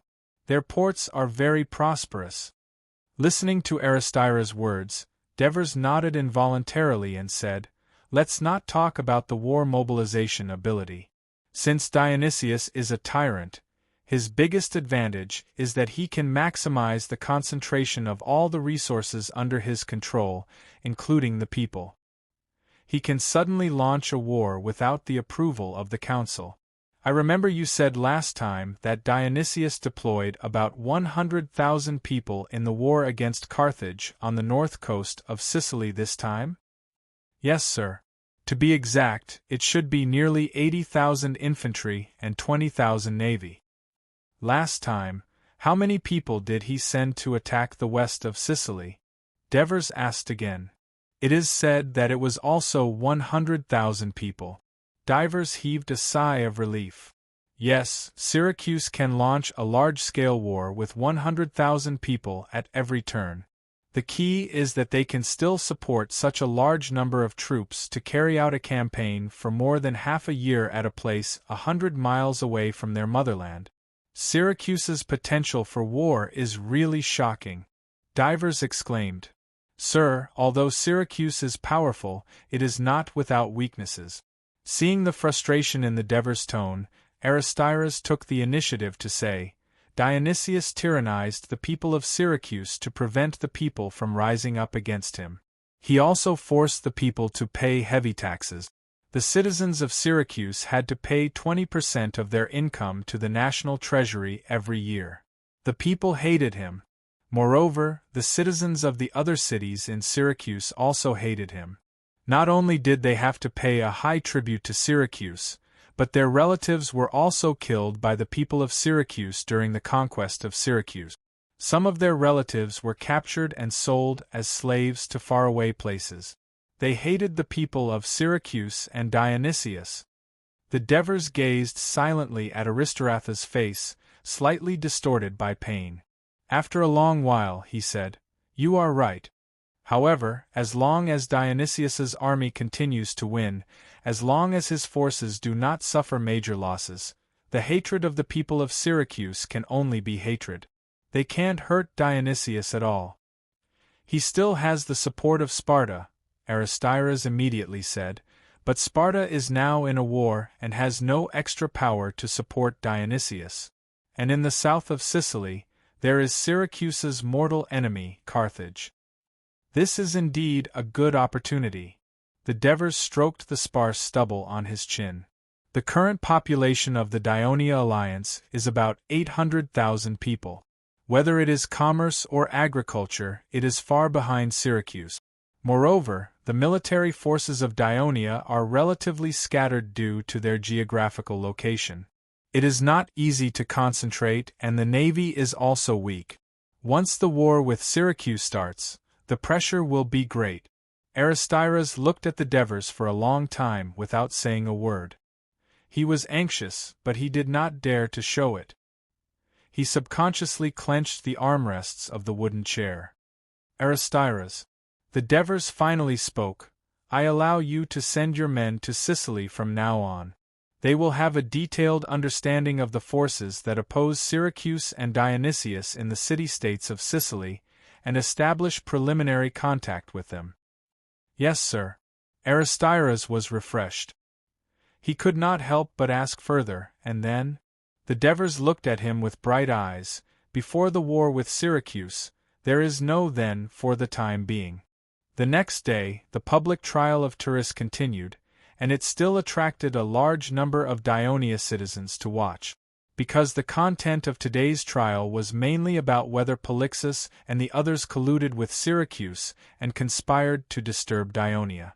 Although there were also cases of citizens being tried for colluding with foreign countries and betraying the country, such as Xenophon. A year ago, because he had been working for Athens, he was tried in absentia by the government of Athens for betraying Athens and was to be executed. This made Xenophon even more afraid to return to Athens. However, Dionia wrote the crime of treason into the codex, and according to the severity of the crime in detail, different sentences were given. The crime of treason alone took up several pages of the codex, which showed how much importance the Dionia alliance attached to this crime. Today's trial would be the first time that the Dionia alliance, which had only a few years of history, would try a crime of treason. The highest sentence for this crime was death. The excited citizens were all waiting to see the result. Compared to yesterday, Polixus was in a much worse state of mind today. Obviously, the trial yesterday had a great impact on him, but he had to pull himself together today, because if he was found guilty yesterday, the most severe punishment would be deprivation of citizenship and deportation. But if he was found guilty today, his life might be in danger. The appearance of Aristides was warmly welcomed by the people. Although the young judge was a little hunched, he won the hearts of the people with his quick thinking, sharp words, and courteous demeanor. especially when they saw him debating with Polixus and the others, who they hated so much, until they were speechless. Some people even began to inquire about his family situation, and privately thought that they should marry their daughters to this young man with a bright future. Polixus was still trying to save himself, but unfortunately, there was too much evidence against him. In particular, there were a lot of Syracuse silver coins among the belongings found in his house. Because Syracuse had been fighting wars for expansion in the past few years, the treasury was almost empty, and they constantly collected heavy taxes from the people. Moreover, Dionysius disregarded the credit of the city, and issued a kind of inferior silver coin to make up for the deficit in the treasury, forcing the people of Syracuse to use a kind of 4-drachma silver coin, that is, a silver coin weighing 4 times 1 drachma, which was mixed with a lot of lead, making it a shoddy product. This kind of silver coin was rarely circulated in the market of Dionia, but many of these coins were found in Polixus's belongings, even though his family didn't do sea trade. This kind of coin was also found in the belongings of Orpheus and Massasakus. More importantly, Aristocle's cradle showed the jury the letters which had been found in the house of Polixus. Aristocrates picked 2 letters and read them aloud. Sir Polixus, I received your letter and learned that the Senate of Dionia has recently made great progress on the issue of the Citizens' Assembly. General Quan, referring to Dionysius, is very happy to hear this news. As for the amount of silver you requested, he immediately agreed, and will soon ship it to the port of Thurii on a merchant ship. At the same time, he also asked me to remind you that it is not enough to just let the merchants and nobles come out to protest, because the main body of the Dionia alliance is not them, but the ordinary citizens who are soldiers of the legion. If you can get close to them, rope them in, and let them join the crowd of protesters then. Polixus once again refused to admit, and shouted, "This is a forged letter." Forged? Then, please take a look at this letter. Aristocrates picked up another letter and showed it to the jury. This is the only letter we found written by you. It is in your handwriting, and it is also stamped. Look at the date, it happened to be the day you were arrested, so this letter was not sent out in time. I believe that the people will be very interested in the contents of this letter. With a sneer on his face, Aristocrates looked at Polixus, who was madly rushing over, trying to snatch the letter, but was restrained by the guards who were maintaining order in the court. Aristocrates read the letter aloud again. Sir Philistos, you may not know this, but Philistos is the most important minister of the tyrant of Syracuse, Dionysius. As for your previous suggestion, I do not agree with it. Roping in the ordinary citizens of Dionia will not be of much use to the passing of the Citizens' Assembly Bill. I've come up with a good idea. I can make use of some parts of the governing the Lucanians and Bruttians bill that Divers has formulated. I believe that with my instigation, those simple-minded so-called elders of the foreign races will probably give up their support for that proud young man. This is a forged letter. Someone is trying to frame me. Polixus endured the torrent of curses from the audience and shouted desperately. Aristotle Cradle immediately called the witness. After Hermes the Syracuse man was arrested, he was interrogated in some cruel ways that were beyond the standards of this era. For example, first, his mouth and nose were covered with linen, then water was poured on him, and so on. It was a living hell. Then, Metones coldly told him that he could either tell the truth and be sent back to Syracuse, or refuse to tell the truth and continue the interrogation. Chapter 365. Therefore, when Aristocrates raised the question, he cooperated and told the truth about how he was in contact with Polixus under Dionysius's order. Polixus, of course, denied it in every possible way, but the already restless emotions of the people erupted like a volcano. Traitor! Traitor! Hang him! Then let his soul receive an even harsher punishment in hell. Not only did Polixia's collaboration with the enemy infuriate the people, but it was also because of the contempt he showed for ordinary citizens and the disparagement he showed for the citizens of different races, which made the people burn with anger. The whole square was like a calm sea that had suddenly been hit by a storm. Monstrous waves crashed head-on, trying to destroy the temporary court. Not only Polixus and the others were trembling under the pressure of such a person, even senior judge Tritodemus was nervous. Because according to the laws of Dionia, Polixus' illegal actions were not worthy of the death penalty. After all, Syracuse was not an enemy of Dionia, nor was it in a state of war. Furthermore, as a senator of the Senate, Polixus had the legal right to propose the Citizens' Assembly Bill. However, after the jury declared him guilty, and considering the trial yesterday, Tritodemus did not dare to make a final verdict.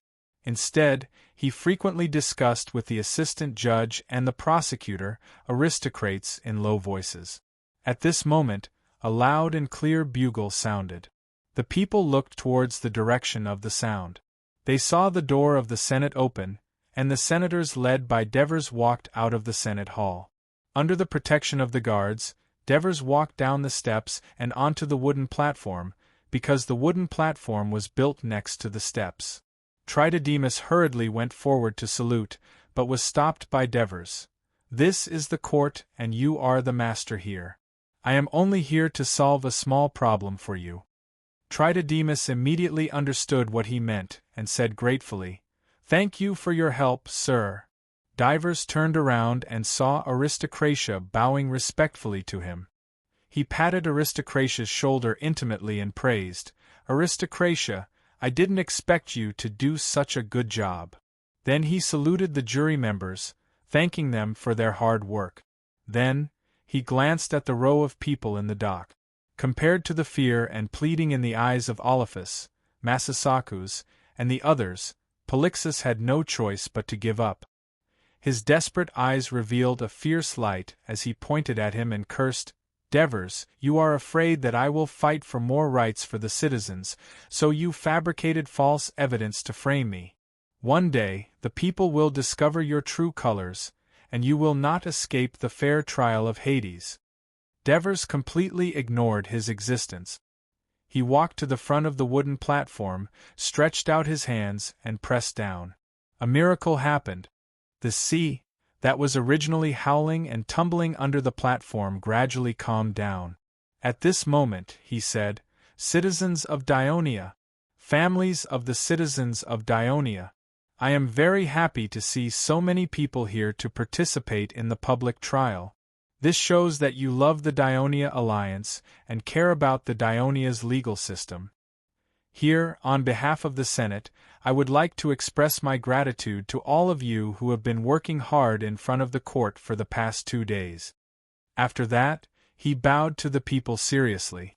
The people applauded the Devers for their encouragement and sympathy. The law is sacred, especially in the Dionia Alliance, because Hades is supervising everything we do from below. Devers pointed to the ground. "We know that the citizens of the Dionia Alliance come from all over the Mediterranean Sea and come from all races. Because of different customs and cultures, there will inevitably be conflict. The law gives order to Dionia and unites everyone, so don't protest against the judgment made according to the law of the Alliance, because if the judgment is changed because of your anger, then one day, this injustice may fall on you or your family." The Devers' sincere words caused the people to think deeply. Some people originally thought that the Devers came to power to put pressure on Tritodemus so that his political enemy, Polixus, would receive a heavier sentence, but now it seemed that this was not the case. Taking advantage of the calm in the square, Tritodemus issued the sentence. Polixus was sentenced to multiple crimes and was deprived of his citizenship in Dionia, confiscated his illegal property, and sentenced to 30 years in prison. Olaphus, Massasakus, and other senators accepted bribes from the Syracuse, but there was no clear evidence that they had further contact with the Syracuse, and was sentenced to 20 years in prison. Enanilus, Eurypus, and other senators were sentenced to 10 years in Prison because there was no evidence that they had any contact with the Syracuse, and based on the crime they were sentenced to yesterday, they were deprived of their citizenship, confiscated their illegal property, and sentenced to 10 years in prison, the words of the Devers work. When the people heard the sentence, they all booed with regret, but they did not take any further actions. However, at this moment, Polixus suddenly broke free from the control of the soldiers and shouted to the people below the stage, "I did it for you! For the freedom of the citizens! One day you will regret the sentence you gave me today." His behavior was like pouring a can of oil into a furnace that was about to be extinguished, and the anger of the people was suddenly ignited again. Angry curses attacked the wooden stage again, and some people even spat on it. The guards hurriedly took Polixus and the other prisoners off the wooden stage. When he passed by the Devers, Enanilus did not dare to look in that direction until he got off the wooden stage and stood at the bottom of the steps of the Senate. Looking at the senators on the steps, Enanilus' heart was filled with endless regret. Just because of a moment of greed, he went from being a respected senator to a prisoner that was reviled by everyone. At the end of the public trial, Tritodemus, Aristocrates, and the other jurors left the wooden stage one after another. However, the people in the audience did not disperse, because Divers, who was on the stage, did not leave either. They knew that the consul must have something to say, so compared to the end of yesterday, the square gradually returned to its original calm. Facing thousands of expectant eyes, the Devers knew in their hearts, what did the people of Dionia want to talk about at this moment? What did they want to get? But first, he wanted to start from another topic. Just now, Polixus said that everything he did was for the sake of the citizens of Dionia. If he had not committed crimes such as illegal occupation of land and restriction of civil liberties, I would be very happy to hear this, because this is the duty of a qualified senator of Dionia. A burst of sneers sounded under the stage, expressing their contempt for Polixus' ugly behavior of saying one thing and doing another, which diluted the impact of Polixus' last word. I am also very grateful to His Excellency Dionysius of Syracuse, for taking the time to care about the political life of the people of Dionia in addition to his fierce battle with Carthage. I heard that the people of Syracuse are not very rich, so there is no need for him to waste a large amount of money here. If he could spend it on the people of Syracuse, perhaps it would make their lives a little better. Most importantly, the Devers sneered and said loudly, "He, Dionysius, the tyrant of Syracuse, didn't wipe the sh*t off his ass. What right does he have to criticize the alliance of Dionia and disturb the normal order of Dionia?" The Devers' sarcastic words caused the people to roar with laughter. The Senate will send an envoy to Syracuse to lodge a protest to Dionysius, demanding an explanation and an apology. Perhaps you are worried that this will attract the hostility of Syracuse? I can tell you clearly that Syracuse is indeed powerful, but Dionia is just as powerful. Since the establishment of the alliance 5 years ago, we have never lost a battle. Dionysius of Syracuse is already having a hard time dealing with the strong enemy of Carthage in the south. Do you think he would dare to risk being attacked from both sides and provoke us? Citizens, the Legion of Dionysia formed by you is not only the true steel wall of Dionia, but also an incomparably sharp sword. When you are armed, it is enough to dispel any city-state's ambition towards Dionia. The words of the Devers resonated with the people, arousing their courage and sense of honor. Sir Devers is right. Our first legion is invincible, we are not afraid of any enemy's attack. Our second legion is not bad either. If the people of Syracuse dare to step on the land of the south, we will drive them into the sea and feed them to the fishes and prawns. In the mountains, no one can defeat Legio III. We are the strongest there. You should know that in the Legion of Dionysia, we, Legio IV, are the only legion that has taken down the enemy's city. We are the strongest in terms of siege. Not only do we have a strong legion, we also have an invincible commander. Under the protection of Hades, The people of Syracuse must be out of their minds to dare to oppose us. Long live the Legion of Dionysia! Long live the commander! The quarrel at the beginning turned into a tsunami of cheers. The shadow in their hearts when they first heard that the people of Syracuse were playing tricks on them seemed to have been swept away. The Devers once again pressed his hands down. When the cheers died down, he said in a deep voice, "This time, Polixus, Enanilus, and the other senators have committed such a huge crime. They have seized so much public property of Dionia, and a large number of public officials of the alliance were involved in this case. Not only did it shock me and the Senate, it also shocked all of you here, and it shocked the entire Dionia alliance. This is my dereliction of duty. The Senate's dereliction of duty. You should be angry, and you should criticize the Senate. But after the anger, we need to think about how to prevent such a terrible incident from happening again." Chapter 366. The words of the Devers made the people in the square fall into deep thought, and they began to whisper among themselves. Some smart people realized that the smart governor would not bring up such a sensitive topic at such a sensitive moment for no reason. Perhaps he had something to announce, so they became excited. Sure enough, the Devers raised his voice and continued, "As the highest authority in Dionia and the leader of the citizens, the Senate immediately conducted a deep reflection on itself after this incident. After repeated discussions and amendments, it passed the Act of the Local Assembly of Dionia this morning." As soon as the words came out, the whole square was in an uproar. "Quiet! Quiet!" The Devers made a hand gesture and said loudly, "Listen carefully before you discuss, otherwise you'll miss the key point. If you want me to repeat it again, I won't have such a good attitude." After the Devers' joke made the people burst into laughter again, they stared at the Devers on the stage and pricked up their ears, afraid to miss a word. The square became silent. This act allows each city in the Union of Dionia to establish its own local assembly. The citizens of Bendermo, this is an administrative unit of Dionia being established, it's a level lower than the cities, it's formed by the merger of several villages, will vote to elect the councillors of Bendermo. The basic requirement is that every 300 citizens will elect one councillor. The candidates must first be citizens of Dionia who have served in the military, have no record of tax evasion, no major criminal record, and have a good performance.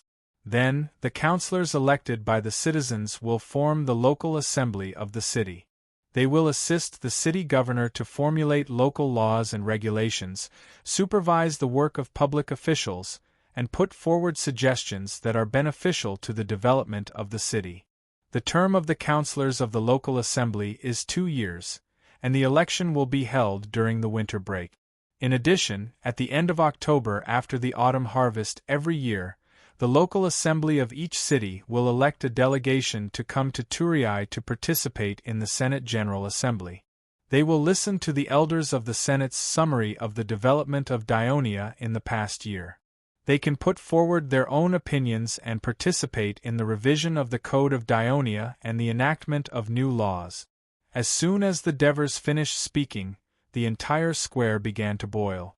The Senate of Dionia had finally granted ordinary citizens the right to participate in and discuss politics.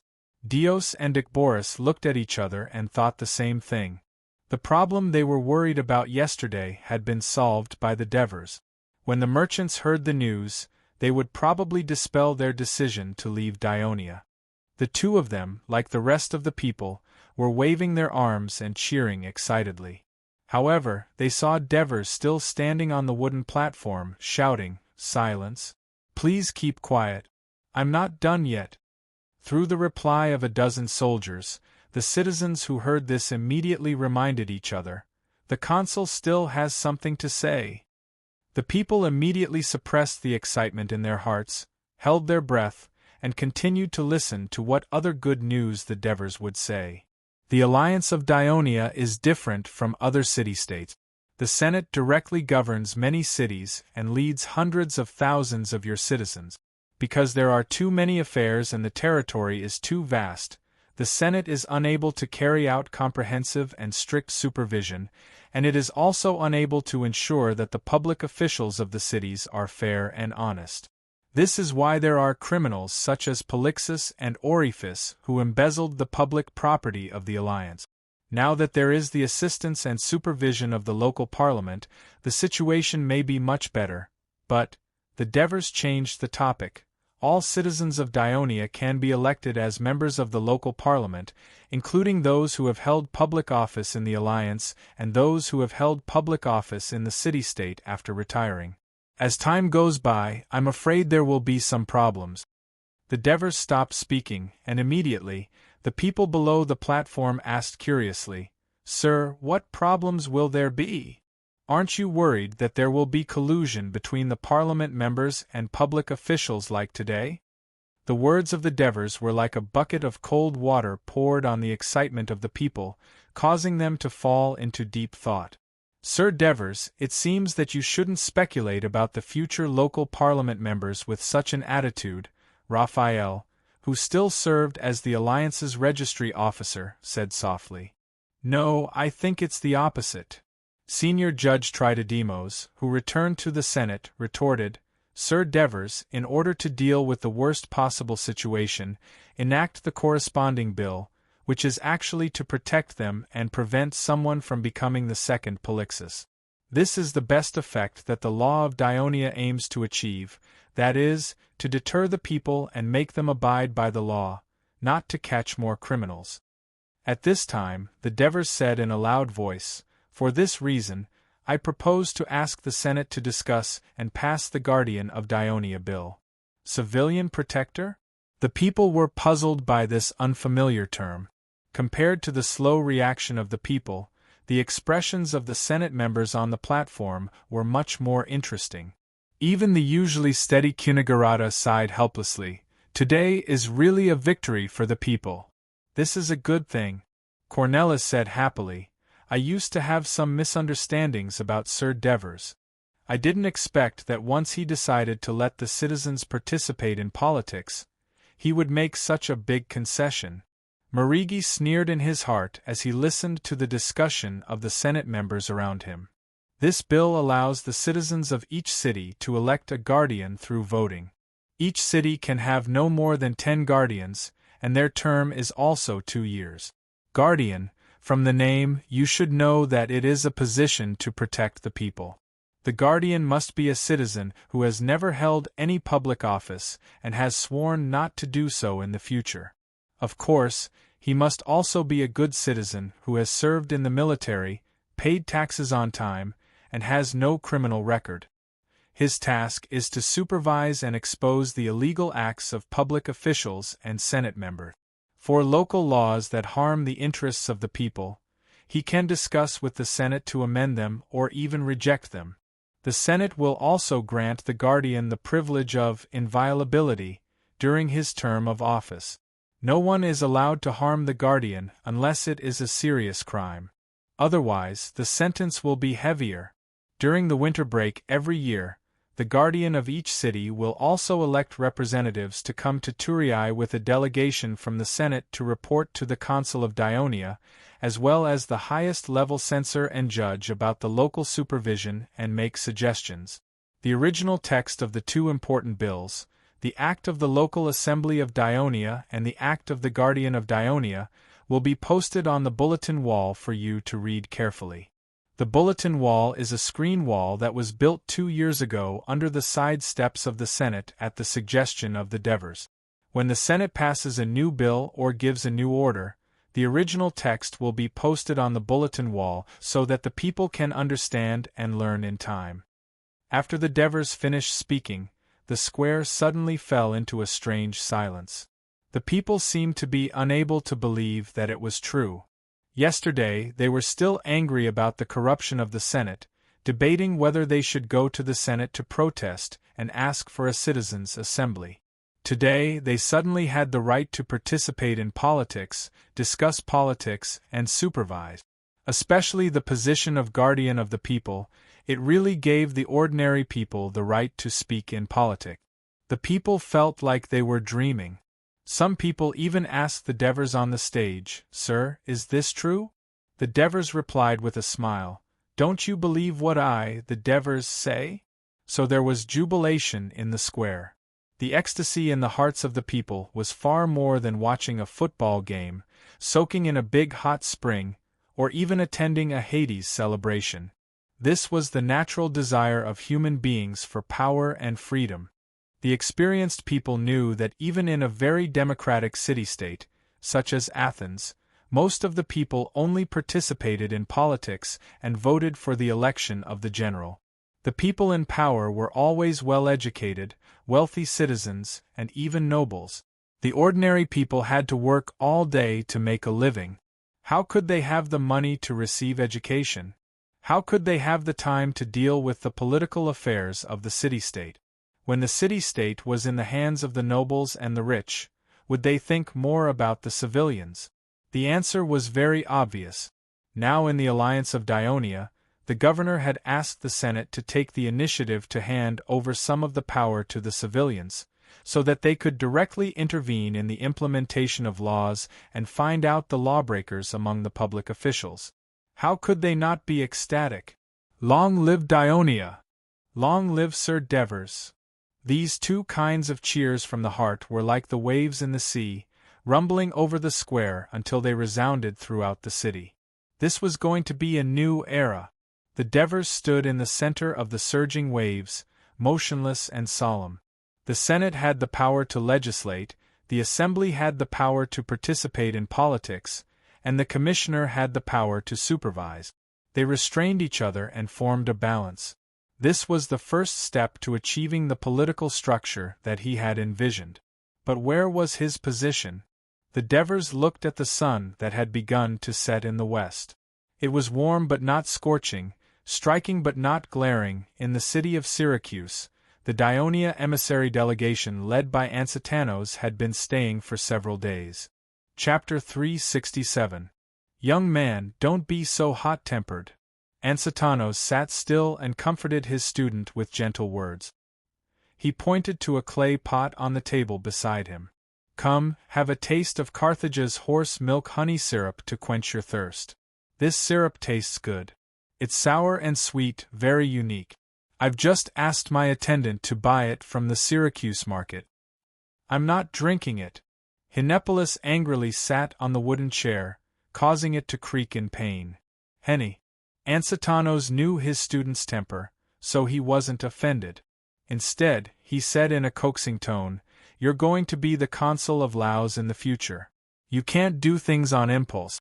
If we go back without even meeting Dionysius, not only will we fail our mission, but we'll also be blamed. The people of Syracuse will also laugh at us for not knowing etiquette. It's Dionysius who doesn't know etiquette and didn't meet us in time. Why are you blaming us instead?" Hinepolis yelled in dissatisfaction, interrupting Ansitanos. "They can say that they're busy negotiating with Carthage, so they couldn't take the time to meet us. After all, to the people of Syracuse, Carthage is much more important than Dionia," Ansitanos said calmly. Hinepolis snorted coldly and looked at Ansitanos. "Teacher, in fact, Dionysius just wants to give us the cold shoulder and embarrass Dionia, right? If Dionysius is such a narrow-minded person, he wouldn't be able to become the overlord of Syracuse. I'm afraid it's just that he treats different things differently." Ansitanos stroked his grizzled beard, his eyes gleaming with wisdom. "So, we don't have to be anxious at all. Let's wait. We can see how important the Dionia alliance is to Dionysius." Although Hinepolis was young and impetuous, he was not a fool. On the contrary, his talent was the reason why Ansitanos was willing to let this student accompany him on the Syracuse mission. "All right then, we'll compete with Dionysius in patience. Let's see who can't take it anymore. In the afternoon, I will go to the theater in town to see a play."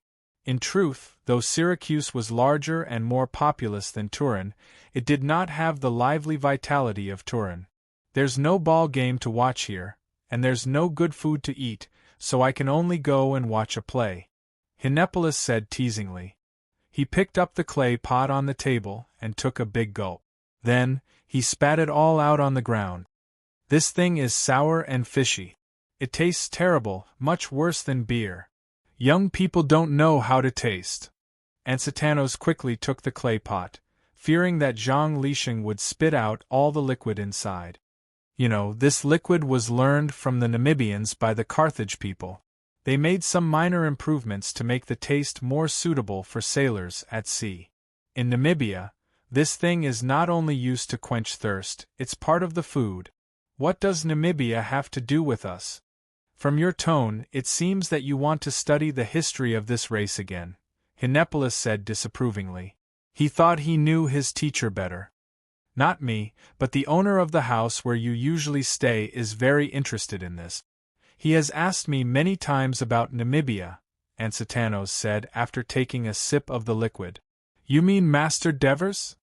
Hinepolis immediately became interested. Why does he ask about Namibia? The Dionia Alliance and Namibia are separated by the ocean, Sicily and Carthage.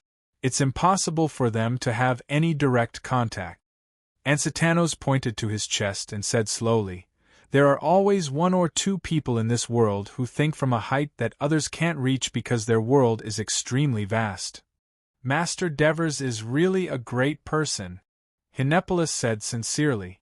Suddenly, he thought of something and said, Teacher, now that the Carthage people have chosen to stop the war, I'm afraid it's not good for us to meet Dionysius, and it's not good for Dionia. Ansatanos looked at his student with admiration and asked, Why? Hinepolis knew that his teacher was testing him again, so after carefully sorting out his thoughts, he said, In the western Mediterranean, Syracuse has always been the most powerful Greek city-state, but it has always been confined to the island of Sicily.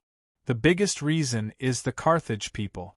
The powerful forces of the Carthage people on Sicily not only keep Syracuse vigilant, but also threaten its survival many times. It's very difficult for Syracuse to deal with Carthage. How can they have the energy to care about things outside of Sicily? But in fact, the people of Syracuse have always been interested in Greece. I remember that decades ago, the tyrant of Syracuse, Chiron, had sent troops into Greece. But in the past few years, the situation in Sicily has been very different. The two large-scale military operations of Carthage have failed miserably. I heard that they also suffered more than 20,000 casualties this time, which was why they had to propose a truce. I'm afraid they don't have much power to threaten Syracuse anymore. Ansatanos nodded in agreement with his student's opinion, but he did not think that Syracuse would carry out military operations against Greece.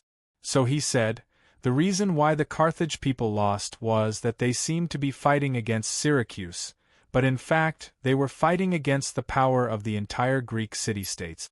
How could the Peloponnesus alliance led by Sparta and the city-states of Campania, such as Neapolis, allow foreigners to completely occupy Sicily, thus cutting off the trade routes between the East and West Mediterranean Sea, and even threatening their rear, referring to Sparta? I believe that after experiencing these two crushing defeats, the people of Carthage will become smarter and will not easily start a war in Sicily. With their powerful strength in Africana, they will still be the biggest threat to Syracuse. You're right, Professor. However, at least for now, it seems that the power of Syracuse is much stronger than that of Carthage. This time, after their peace talks with Carthage, I'm afraid that the people of Carthage will definitely retreat to the west of Sicily. Everyone can see that Syracuse will unify Sicily, and it's something that will happen in the near future, Hinepolis said worriedly. Yes, this is the problem that our alliance will have to pay attention to, Ansatanos said in a low voice. We can't just pay attention to it. I don't think that Dionysius will be satisfied with dominating Sicily. Dionysius is a greedy person. The two wars with Carthage were triggered by his initiative to expand his territory. If Sicily stabilizes, I'm afraid that he will target Greece. Although Ansatanos did not agree with Hinepolis's exaggeration of the war threat of Syracuse, as a scholar, he liked to debate with his students, which was good for inspiration. Hence he frowned and asked, "Why must it be Greece?" "Because Carthage is to the south of Sicily. No matter how arrogant Dionysius is, he won't dare to behave atrociously in Carthage's territory. To the east is Sparta's sphere of influence. To the west is the Iberian Peninsula. Not only is it a long voyage, I heard that there are many colonies established by the people of Carthage there. Unless Dionysius is out of his mind, it's impossible for him to go on an expedition and make the same mistake as Athens. Therefore, it could only be Magna Graecia in the north, which was only separated from Sicily by the narrow Strait of Messina. Dionysius could send 100,000 troops to Magna Graecia in half a day. And I think that Dionysius has long coveted Greece. Otherwise, he wouldn't have married a Rockley woman and formed an alliance with Rockley. Now, when he was fighting with Carthage, he didn't forget to send spies to disturb Dionia. His ambition for Greece is very obvious. Henri, you have to understand that it's one thing to have ambition, but it's another to be able to start a war. Dionysius may have coveted Greece, but Greece now has the Dionia alliance. As Ansitanos spoke, a strange thought suddenly came to his mind. If Thurii was still the Thurii of the past, the future of the city-states in Greece would be unimaginable when faced with the behemoth Syracuse. Thanks to Hades for sending Devers, he established the Dionia alliance and almost integrated the power of Greece, so Dionysius had to treat it seriously. Syracuse has been fighting wars every year. I heard that the national treasury can't make ends meet, and the people are very dissatisfied. I believe you've felt it when you strolled around the city these days. In such a terrible situation, can Syracuse launch a large-scale war like the one against Carthage?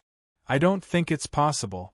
Besides, this time we came to Syracuse to let Dionysius know the determination of the Dionia alliance and completely dispel his unrealistic ambition, Ansitanos said confidently. Hinepolis was influenced by him and nodded cautiously. At this time, an attendant walked into the guest room and said, "Lord Ansitanos, someone is looking for you outside." He said he was sent by Philistos. Philistos, an important minister of Dionysius? Ansitanos and his student looked at each other. Ansitanos was invited to the banquet hosted by Philistos tonight.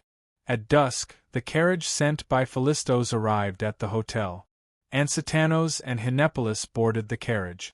Ansitanos's emissary group lived in the city center of Syracuse. The original colony of Syracuse was Ortygia Island. A few decades ago, Dylan became the tyrant of Syracuse. He led a large number of immigrants and began to expand inland. The expanded urban area was the current city center of Syracuse. Most of the temples, theaters, and markets were concentrated here. But this area, which was not small to begin with, was only a small part of the city that the Syracuse people expanded. Chapter 368. After Dionysius came to power, in order to fight against Carthage, he was deeply aware of the strategic importance of the Epipoli highland to the city's defense. During the Peloponnesus War, Athens's expedition to Sicily occupied the highland and fought a long battle against the people of Syracuse. Therefore, he mobilized more than 6,000 free men, and under the stimulation of the promise of citizenship, they quickly built a wall about 15 miles long, encircling the Epipoli highland, which was 6 times the size of the central district, into the city of Syracuse. At this point, the city of Syracuse became the largest city in all of Greece. It faced the sea in the east, with steep cliffs and cliffs.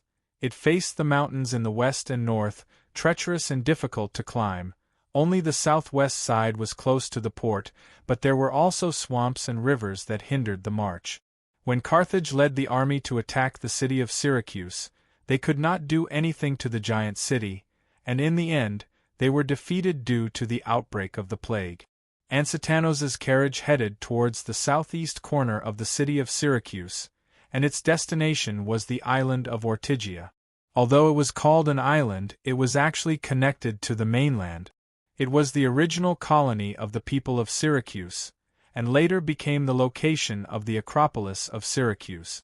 Most of the Greek city-states had their Acropolis in the center of the city, but the Acropolis of Syracuse was isolated in the sea, which was quite strange.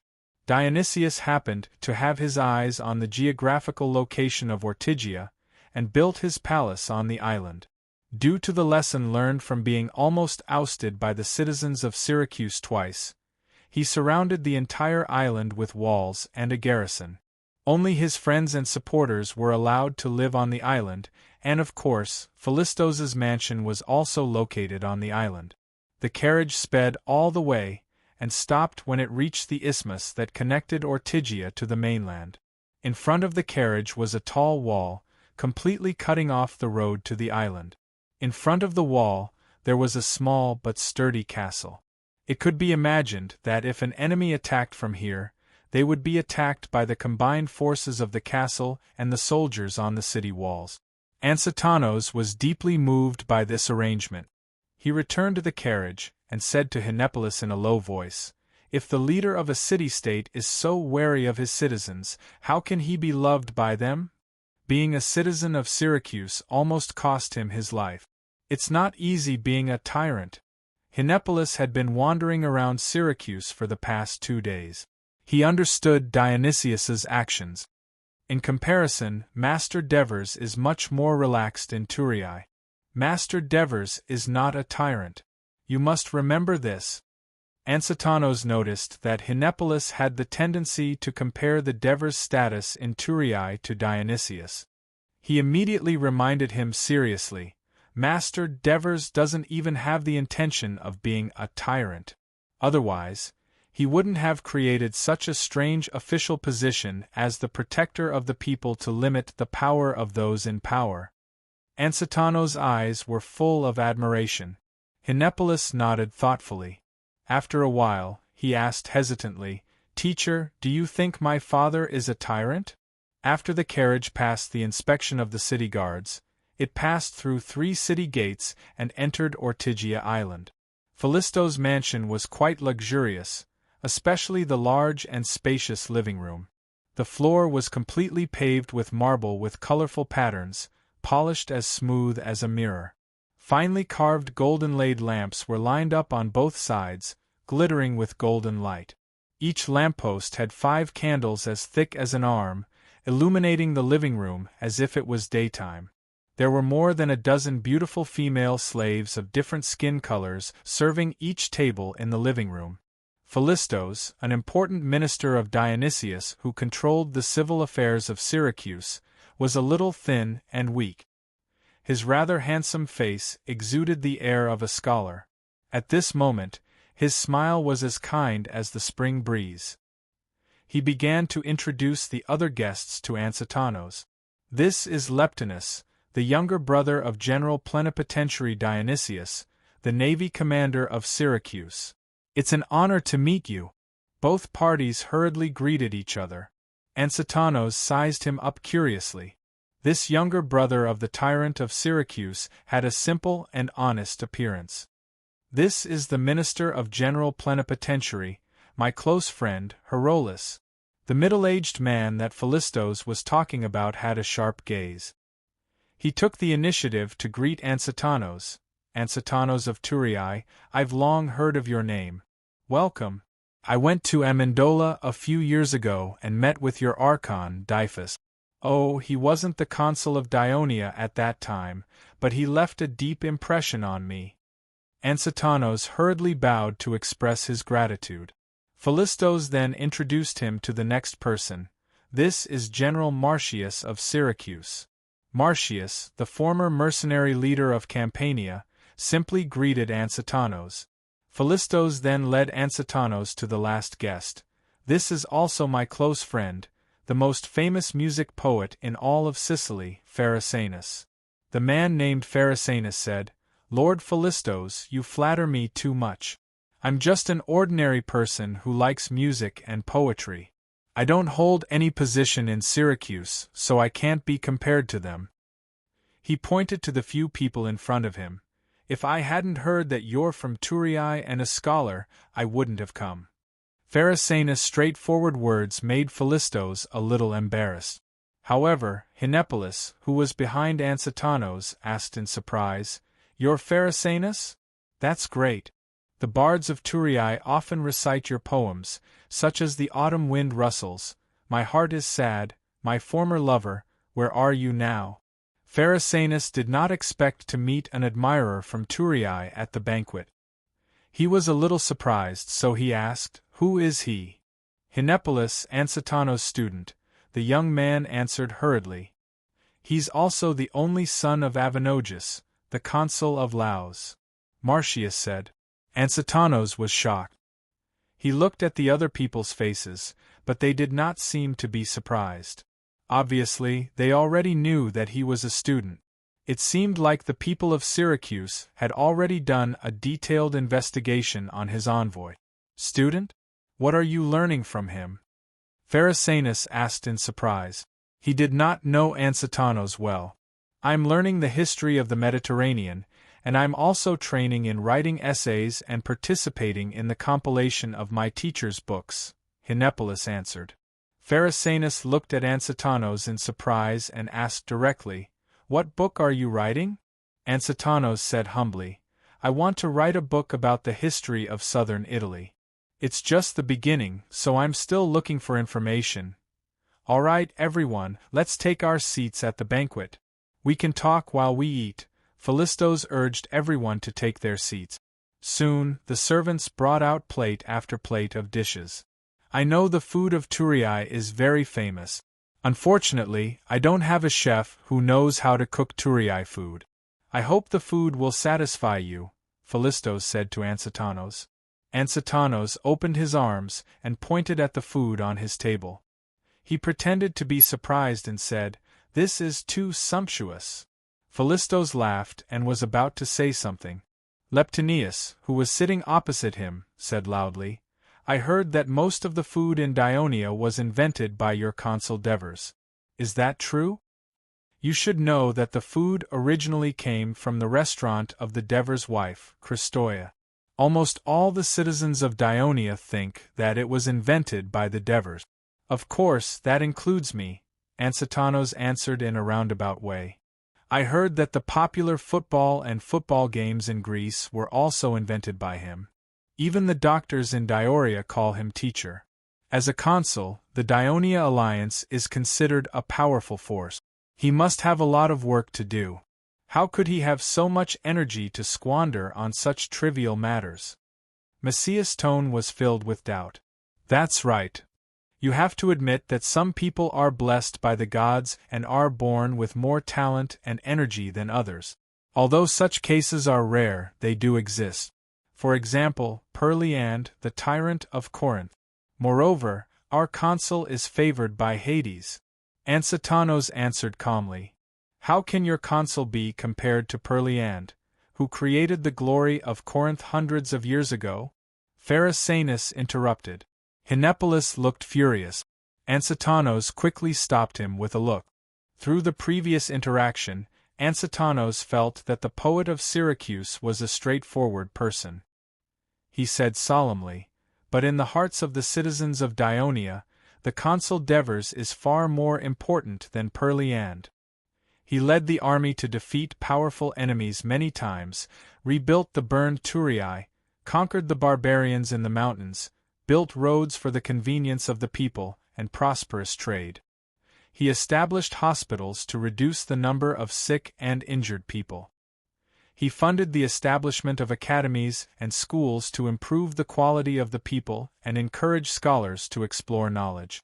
He invented ball games and food to entertain the people. He also established fair laws to give the citizens more rights. It was he who created the city-states alliance of Dionia, which kept Greece in a state of peace for the past few years. Therefore, some citizens of Dionia even call him Father in meetings. He is undoubtedly the father of the Dionia alliance." Chapter 369. In Syracuse, only Pharisaius would dare to praise another city's governor in public. Unfortunately, I heard that Dives of Dionia was born into a lowly family and used to be a shepherd, Macias interrupted. Unfortunately, I have heard that Dives of Dionysia is of humble birth, and that he used to be a shepherd, referring to Daves's work as a shepherd in Thessaly before he became a mercenary, said Marcius before he could finish. Hinepolis could not help but retort, Is Lord Dionysius born into a noble family? I heard that before he became a general, he was just an ordinary clerk in Syracuse. Lord Devers once said to me, True heroes do not care about their family background, because they rely on their own abilities, not the gifts of their family. Well said. This is what I admire the most about Lord Dionysius. Philistos praised loudly to cover up Macias's slip of the tongue. Everyone here has achieved their distinguished status through their own hard work. Yes, yes. Macias quickly agreed to cover up his awkwardness. Everyone. Philistos hurriedly stood up with his glass of wine, looked around, and said loudly, As I have been accompanying Lord Dionysius to negotiate with Carthage's people for the past few days, I have been so busy that I have neglected our esteemed guests from Dionia. With my friends here, I will punish myself with a glass of wine to express my apology. Good. Hilolus raised his glass, and so did Leptinius, Macias, and Pharisanus. Ansitanos did not stand up to stop them, because he knew that Philistos was speaking on behalf of Dionysius, and the wine naturally contained Dionysius's apology. After Philistos and the others finished their wine, Ansitanos stood up with Hinepolis, raised his glass, and said, I am very grateful for Lord Philistos's gracious invitation. At the same time, I congratulate Lord Dionysius for defeating the powerful Carthage many times with the help of everyone else. This is a great victory for Syracuse, and the most exciting news the people of Greece have ever heard, because the greatest enemy of the Greek city-states in the western Mediterranean, Carthage, has been dealt a heavy blow. The people of Sicily and Greece will enjoy a long period of peace. With that, the two drank their wine. Well said. Philistos raised his glass again and shouted, To Lord Dionysius. Long live Syracuse. When the others raised their glasses to congratulate him, Ansitanos noticed that Hilolus's expression was not as serious and enthusiastic as the other two, and Pharisanus did not follow suit. Instead, he shouted, To the peace of Sicily. Then Philistos made a gesture, and the musicians and dancers walked into the hall, and the banquet officially began. In the beautiful melody, under the gentle swaying of the gentle dance, everyone toasted each other and ate heartily. When the music stopped and the dancers left, Hinepolis was unknowingly full under the coquettish voice of the beautiful female slaves. He saw that Marcius had already kissed and slept with the female slaves, and Leptinus was also flirting with the female slaves. Only Hilolus was still eating slowly and elegantly, and Pharisanus had even dismissed the female slaves on his left and right. He then turned his head to look at his teacher Ansitanos, who was eating very little and watching the dance with a smile on his face. Hinepolis suddenly felt ashamed of his poor self-control. At this time, Philistos, who was sitting on the main seat, coughed twice and attracted everyone's attention. He then said, Lord Ansitanos, since the establishment of the Dionia alliance, there has been no formal diplomatic contact between our two sides. This time, did Dionia send you to Syracuse for the sake of friendship? Here it comes. Ansitanos had been gathering his strength for a long time, waiting for this moment. He immediately smiled and said, Of course it's for the sake of friendship. Syracuse is a large state of Sicily, and Dionia is also a powerful alliance of Great Greece. Before this, one of them was busy dealing with Carthage, and the other was busy fighting off the natives in the mountains. Due to various reasons, the two great Greek forces that were so close to each other did not establish friendly contact and communication, which led to a regrettable incident. Ansitanos purposely stopped talking. The people in Syracuse did not speak, but it was Pharisanus who asked curiously, What's the regrettable incident? Ansitanos seized the opportunity to continue the conversation, Several senators in the Senate of Dionia were accused by the people of corruption and other crimes. When we were collecting evidence of their illegal acts, we found a large number of silver coins of 4 drachmas from Syracuse in their mansions and some letters. These letters, Ansitanos looked at Philistos. Philistos seemed to be listening attentively. The main content was to communicate with Polixus, the convicted senator of Dionia, about how to disrupt the order of the Dionia alliance, cause riots among the people, oust the consul Devers, and so on. These letters were signed by Philistos. Ansitanos looked at the host of the banquet again. The letters also mentioned that he was ordered by Lord Dionysius. Polixus himself also admitted that he was supported by Syracuse, which was why he dared to carry out these actions that betrayed the alliance. There's such a thing? Philistos looked shocked. I've never written a letter to anyone called Bo. Polixus. This is really... Lord Ansitanos, did you bring the letters you mentioned? I did. Ansitanos was already prepared. He took out a letter from the bag he carried and handed it to the female slave next to him. Philistos couldn't wait to take the letter and read it. Then, he put on a relieved smile. Lord Ansitanos, if the handwriting and signature of every letter in your hand are the same, I can tell you for sure that these letters were not written by me. Oh. Ansitanos pretended to be surprised. Go and get a few copies of the letters with my signature from my study, Philistos immediately ordered his slave. Let me see this letter, Herolas said, and Philistos handed the letter to him. Just when the slave went to get the letter and the banquet fell into a temporary silence, Herolas took the letter and said, Well, Lord Ansitanos, I was very shocked when I heard the news you just said. But I would like to try to stand on the sidelines and say my own judgment. Philistos is a proud and virtuous man of letters. He would not stoop to such despicable things as a despicable man would do, nor would he ever have a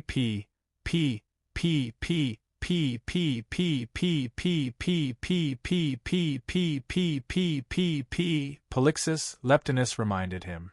For Polixus, it is impossible for Philistos to write to him. And Lord Dionysius, as a general with full authority, is very happy to see that Dionia has a governor like him, so that he will feel that he is not alone in this vast western Mediterranean. How could he do anything to undermine the rule of Lord Devers? Yes, my brother would never do such a thing. Leptinus emphasized loudly. I think it might be like this. Philistos pondered for a moment, then analyzed seriously. Lord Dionysius single-handedly created today's powerful Syracuse and united the Greek city-states of Sicily, but he was also hated by many people.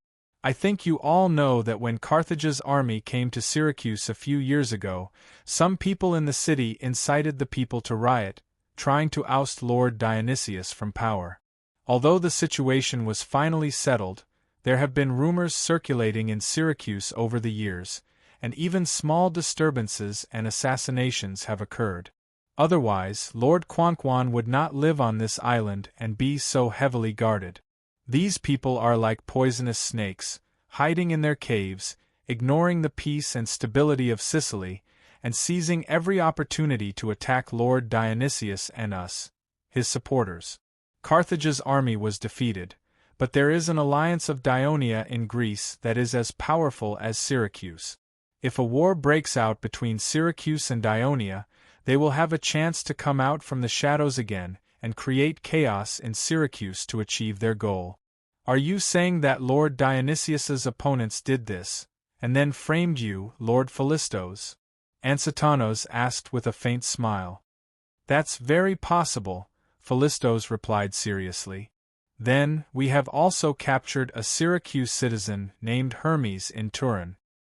He has fully admitted that he was sent by Lord Dionysius to go to Turin and bribe Polixus and the others to destroy Dionia. How do you explain that? Ansitanos sneered. Hermes? Philistos was a little confused. He asked the others, Does Syracuse have such a citizen? Hinepolis could not help but say loudly again, Stop pretending, we have investigated him thoroughly. Hermes is a citizen of Syracuse, and he lives in the center of the city, in the merchant district next to the Temple of Apollo. He has 2 sons, and he is also Lord Herolus's clerk, am I right? Is that true? Philistos was shocked, but Herolus was even more shocked. He turned to look at Philistos, and when their eyes met, he said hesitantly, I do have a clerk named Hermes, but, a year ago, I went to Cyrenaica, and when I came back, I heard that he was punished for corruption and lost his position. If the same person was captured in Turin, I really did not expect him to go to Turin. If you don't believe me, you can check the court records. His criminal record from half a year ago. This is going to be troublesome. Philistos suddenly said loudly, and his expression became extremely serious. What's wrong? Leptines asked in confusion. Chapter 370. What should we do? Leptinus began to worry. Just as Philistos was about to speak, he saw a slave coming over with a letter. He quickly opened the 2 letters and handed them to the slave along with the one Ansitanos had given him. Lord Ansitanos, can you see if the handwriting is the same? Hinepolis also moved to his teacher's side and picked up the letter to compare. The handwriting is indeed very different, Ansitanos nodded and admitted. Hinepolis did not say anything else. Philistos then passed the letter to the others. This is obviously not written by Lord Philistos. I know that he likes to sign his name with a hook at the end of the letter, but this person wrote it with a straight stick, Marcia said loudly. Herolus took a deep look at Philistos and said simply, It's not. He then passed the letter to Pharisanus, who was standing beside him. Pharisanus carefully checked it, raised the letter, and said to Ansitanos, This is definitely not Philistos' handwriting. All right, there's finally some progress. Philistos rubbed his hands and showed a relieved expression. Then, he said with a serious expression, It seems that someone purposely used my name to contact Polixus and the others that Lord Ansitanos mentioned.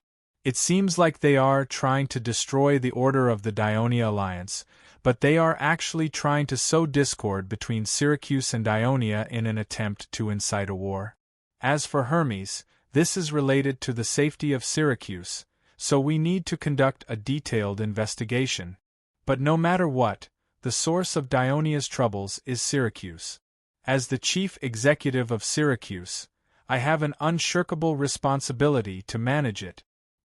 Here, I would like to express my sincerest apologies to Lord Ansitanos and the Dionia alliance. He then stood up and bowed to Ansitanos. Ansitanos sat upright and accepted his bow.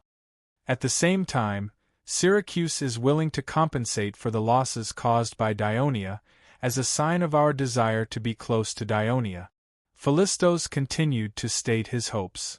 This is another important mission that I've received from the Senate to go to Syracuse.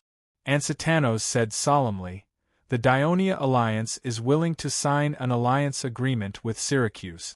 Not only will we have friendly diplomatic exchanges, but we will also prosper in trade.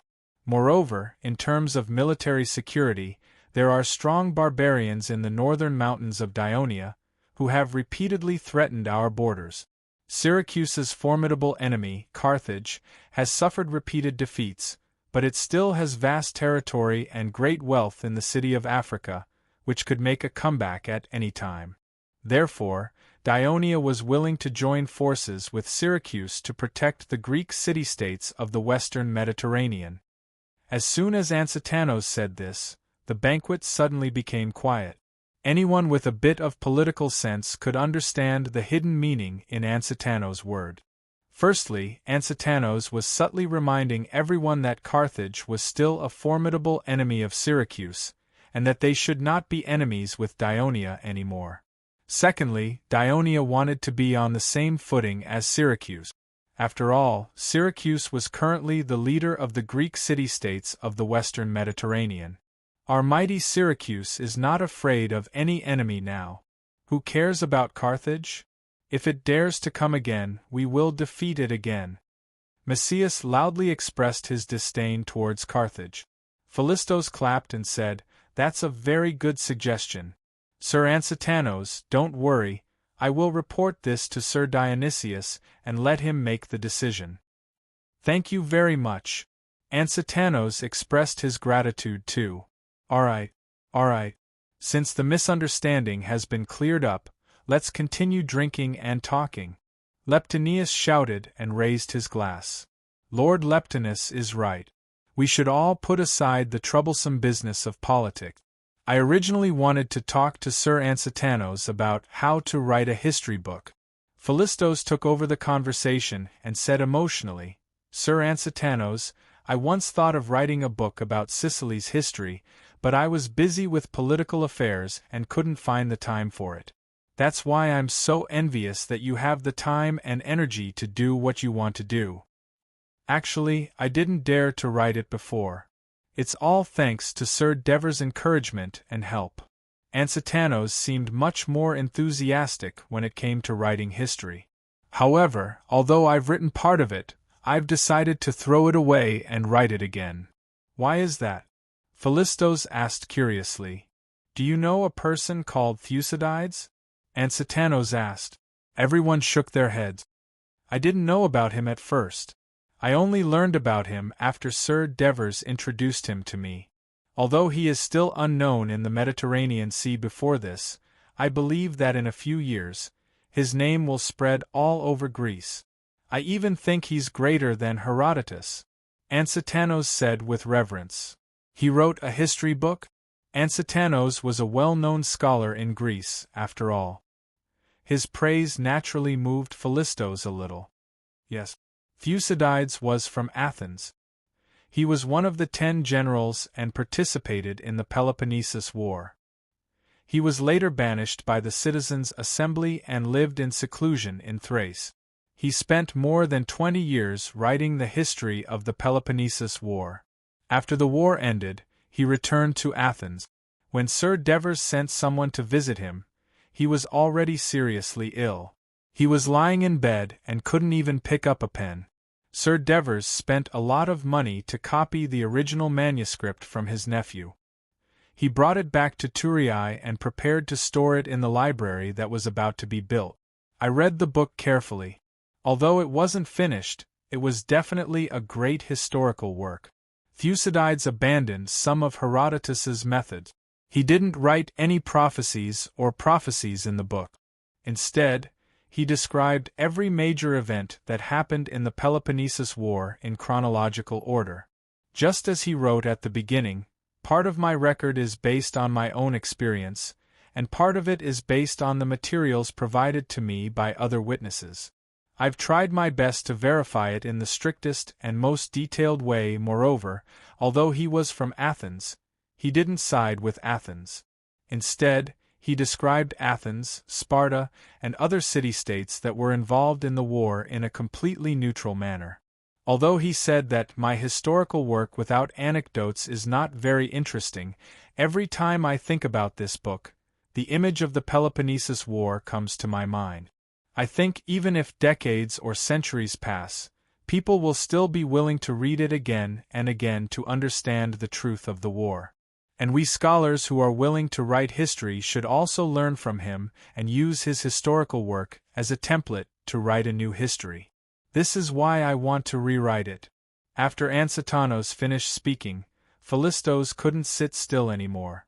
He asked eagerly, "What's the name of this history book written by Thucydides? Has it been published?" "The History of the Peloponnesus War. I don't think it has been published yet, but it should be soon," Ansitanos said. Ansitanos said, "If Lord Philistos is eager to read it, I can write another copy and send it to you after I go back." "Thank you so much." Philistos thanked him profusely. "It's nothing. I'm glad to see another colleague on the path of exploring history," Ansitanos said sincerely. "Well said. I also hope to learn from Lord Ansitanos in the future and have an exchange in writing history. Come, let's drink to our friendship." Philistos then raised his glass to Ansitanos. The two drank it in one gulp. The others also raised their glasses happily, and the atmosphere became lively. Philistos put down his glass, wiped the foam from the corner of his mouth, and said in high spirits, "How great it would be if the Thucydide scholar you mentioned was here." "I don't think that's possible," Ansatanos said in a deep voice. Thucydides from Athens has passed away not long ago. Philistos' smile froze on his face, and he cried out involuntarily, "What? He's dead?" "Yes, this is the exact news from Athens. I originally wanted to find time to visit him in Athens, but—" Ansatanos looked regretful and sad. "What's there to be sad about? From what you said, this man from Athens left behind a great work, so even if he went to the nether prison, he had no regrets." Philistos opened his slightly drunk eyes and shouted, "Bring me the lyre, I want to sing a song for him." It's rare to hear Philistos sing a song. Herolas also began to get excited. Under Philistos' signal, the slave brought the lyre. Philistos, who was a little drunk, took it carefully, played a few notes, and then praised, "Good instrument."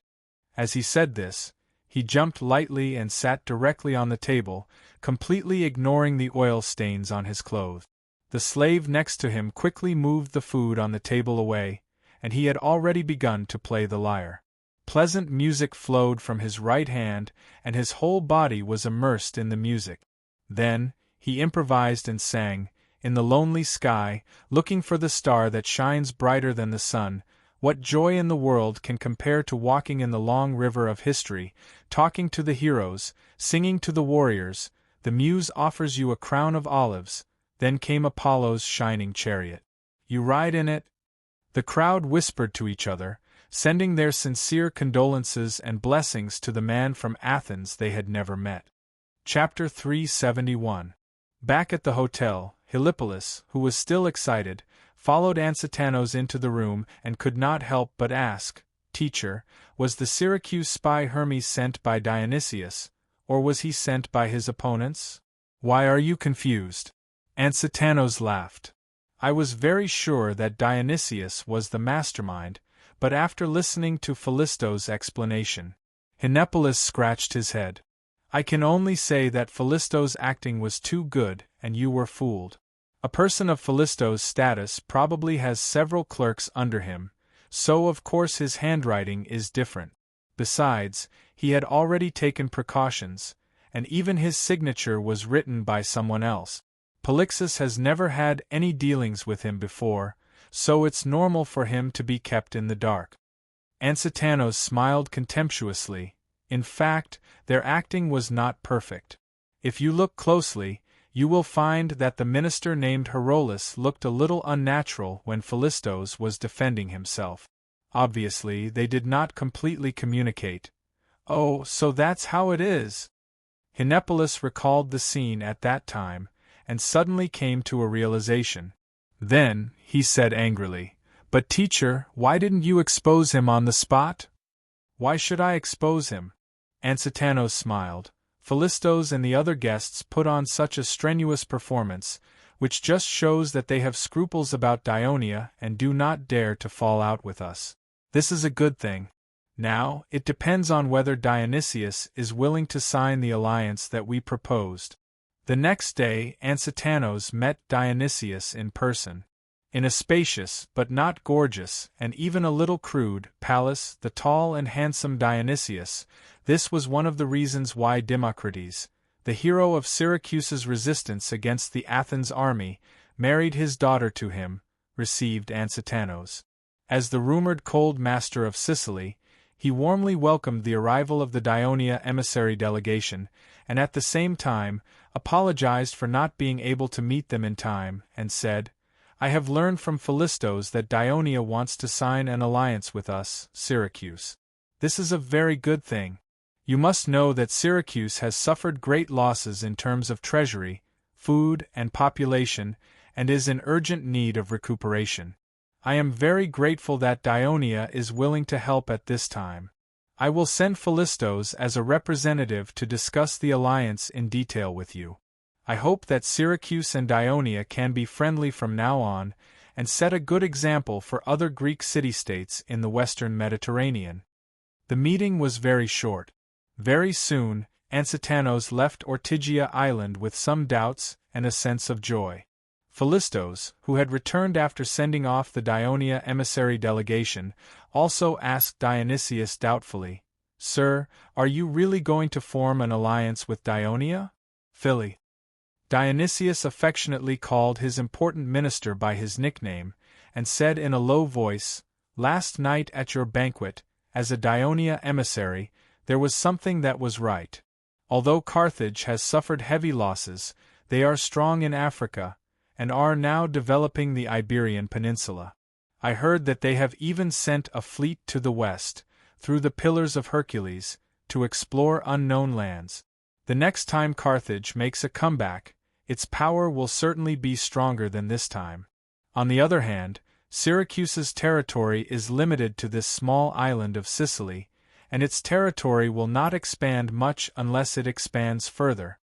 Philistos had discussed this issue with Dionysius many times, and naturally knew where Dionysius's goal of expansion was, but he still reminded worriedly, "But Dionia's power is not weak, and it has basically united the other city-states and natives of southern Italy." "You're right." Dionysius nodded solemnly. "Back then, with your help, I already had the idea of conquering Greece in my mind, and that's why I married Doris, the daughter of a Locrian noble. But I never thought that in just a few years, a Dionia alliance would rise in Greece." Dionysius's face showed annoyance, and he said through gritted teeth, "Perhaps that Devers is really favored by Hades, but so what?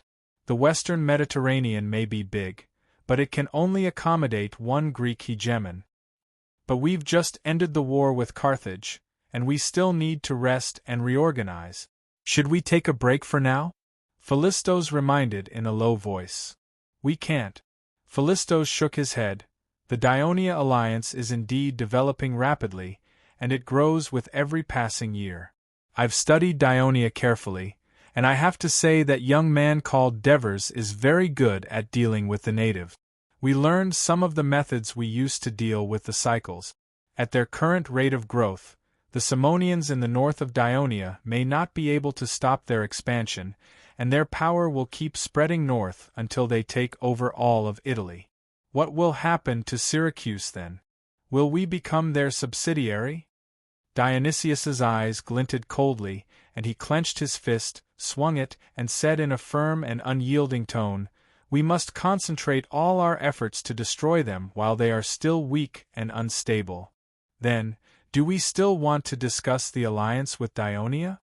Philistos asked again. "Of course, why not? We can sign a treaty of non-aggression, and we can make them lower their guard.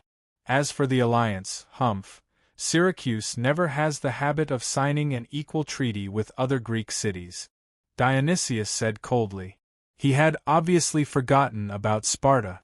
Philistos, of course, was not stupid enough to correct his mistake. He nodded and said, "I understand. Also, we need to speed up the negotiations with Carthage."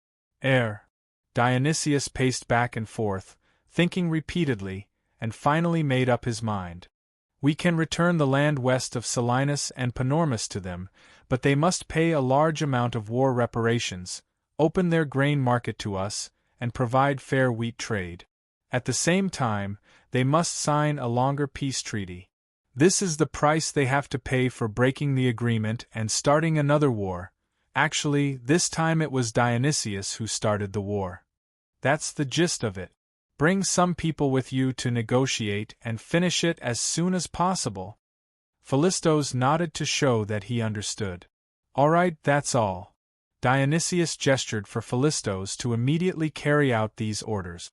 Philistos hesitated for a moment and said, About Hermes, the Dionia emissary group said that they can return him to us. What do you think? Why do we need him back? How are we going to deal with him when he comes back?"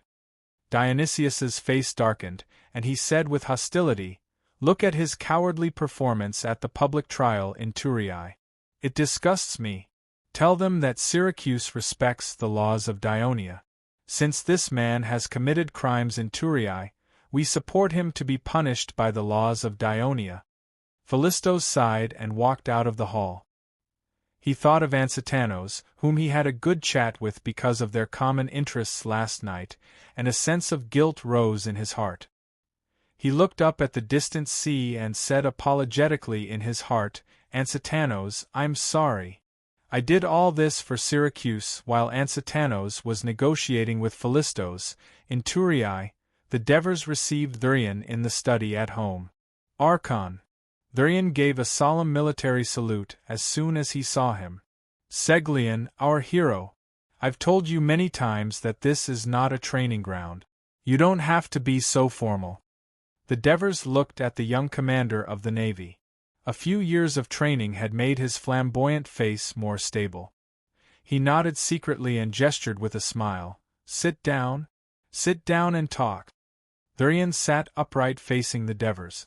Did Enanilus being sentenced this time have any impact on the sailors of the Navy? Divers didn't bother with pleasantries but asked directly. "Basically, no," Thurian replied immediately. "The soldiers all knew about Enanilus's crimes through the public trial. In addition, Enanilus rarely participated in training and rarely led the soldiers himself, so everyone trained as usual. There was nothing unusual. However, we have a worry. Can the 3-decker or warship that will be built this year be launched on time?" "You don't have to worry about that." Enanilus's crime did not involve his family or the shipyard. The Senate had already sent someone to appease them, and they also gave a guarantee. According to the Senate's plan for the Navy, not only will the number of 5 3-decker or warships not change, it will only increase in the future. The Devers promised him. "That's great," Thurian suggested excitedly. "The Senate made the right decision. Although we now have 30 3-decker or warships, to protect the east and west coasts, we need at least double the number of warships to be safe." The Devers nodded and stroked his chin with his hand. He began to think about something. Thurian thought that his request had put the Archon, who appreciated him, in a difficult position and felt a little nervous. Chapter 372. "Sir, are we going to start a war?" he asked tentatively. "War might not happen, but there's no harm in being prepared. I believe you've heard about the public trial in Victory Square. Syracuse is ambitious towards Dionia." Devers was satisfied with Syracuse's vigilance towards war as an admiral. He looked at Syracuse with a solemn expression. "If war breaks out, what are the chances of our entire Greek navy winning against Syracuse's navy?" Syracuse's expression also became tense and solemn, but he was still able to maintain a clear mind. He said smoothly, "Crotone can at most assemble 23-tiered warships due to the previous war with Rockley. Syracuse has about 10, Corunna has about 8, and Trine has about 5. As for the city-states in the Dionia alliance, the Lygium navy has the most 3-tiered warships, maybe 30. Heraclea and Metapontum can assemble 5 at most. Laos hasn't grasped the technology to manufacture 3-tiered warships yet. Castellan and Elia don't have 3-tiered warships, only small and medium-sized warships. Oh, there's also Tarentum. I almost forgot about it. It has about 25 3-tiered warships. Tarentum." This reminded Devers that Dionia had been estranged from him for the past 2 years. However, in the face of a greater threat, Devers decided to improve their relationship. "If we gather the naval forces of all the city-states in Greece, there will be about 130 3-tiered warships. Including the small and medium-sized warships, there will be about 250. According to the information we received, Syracuse currently has close to 400 3-tiered warships, and the total number of warships is probably more than 600. However, although the difference in numbers is huge, it's not that we can't fight against Syracuse. It's just that," Syracuse said with a gloomy expression, "the key is that the warships of the Greek city-states are too scattered, and it's easy for the enemy to destroy them one by one. Even if they can gather together, it'll be easy for them to fight separately due to the lack of training and a unified command." Devers pondered for a moment before saying, If all the Greek warships are trained together and have a unified command, do you think the Greek coalition fleet has a chance to defeat Syracuse's navy? A fleet that has just been established and has no naval battle experience wants to defeat the powerful Syracuse navy? Syracuse was not shocked by Devers's question. On the contrary, after serious consideration, he said decisively, "I think it's possible. First of all, the sailors of Dionia's navy are very high-spirited. Sir, you also know that the quota for Dionia's infantry corps has been filled. Many free people and some probationary citizens who have already registered with the Household Registration Department are unwilling to wait in the corps' reserves, so they've become sailors. These young and strong men are eager to be like the legionnaires, to make contributions as soon as possible, to shorten their years of service, to become official citizens, and to be given a piece of land. For this reason, they're training hard and eagerly looking forward to the outbreak of war.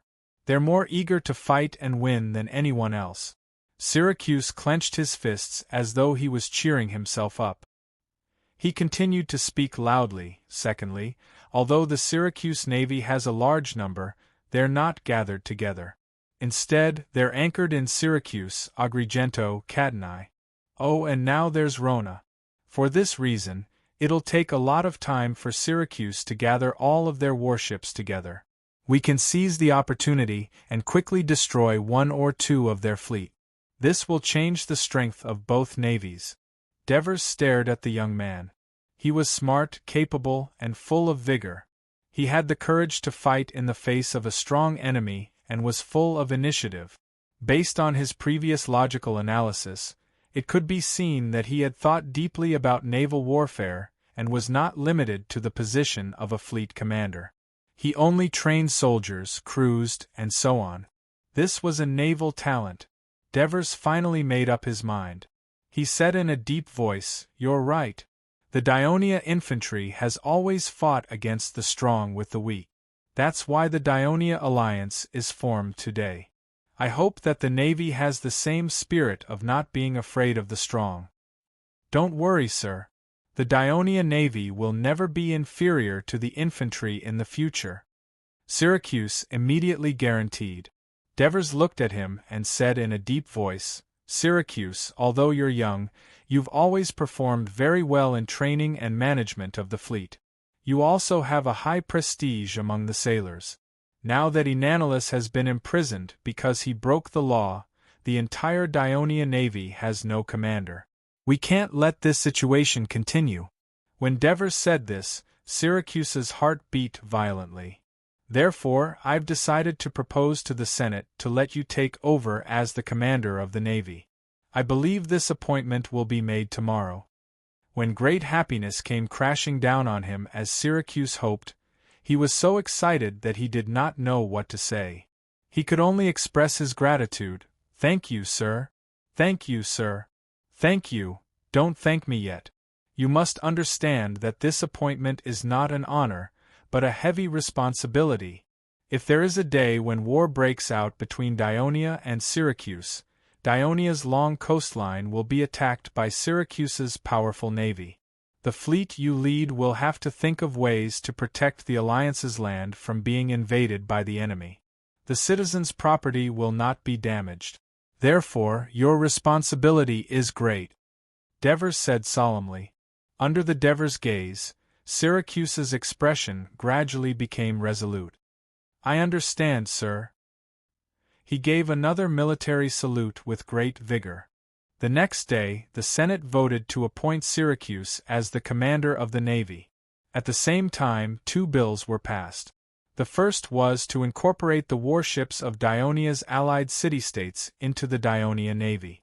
One would train while the other would patrol. The second was to increase the number of triple-oared warships from the original 5 per year to 10 per year. In the Dionysian Theatre in Athens, the famous playwright Aristophanes' new play, The Dionia Man, was being performed. The play was about a foreign citizen of Dionia who participated in the Olympia.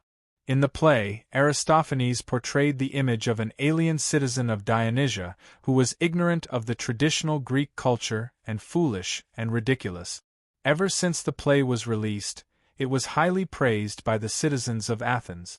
Every theater in Athens was always full.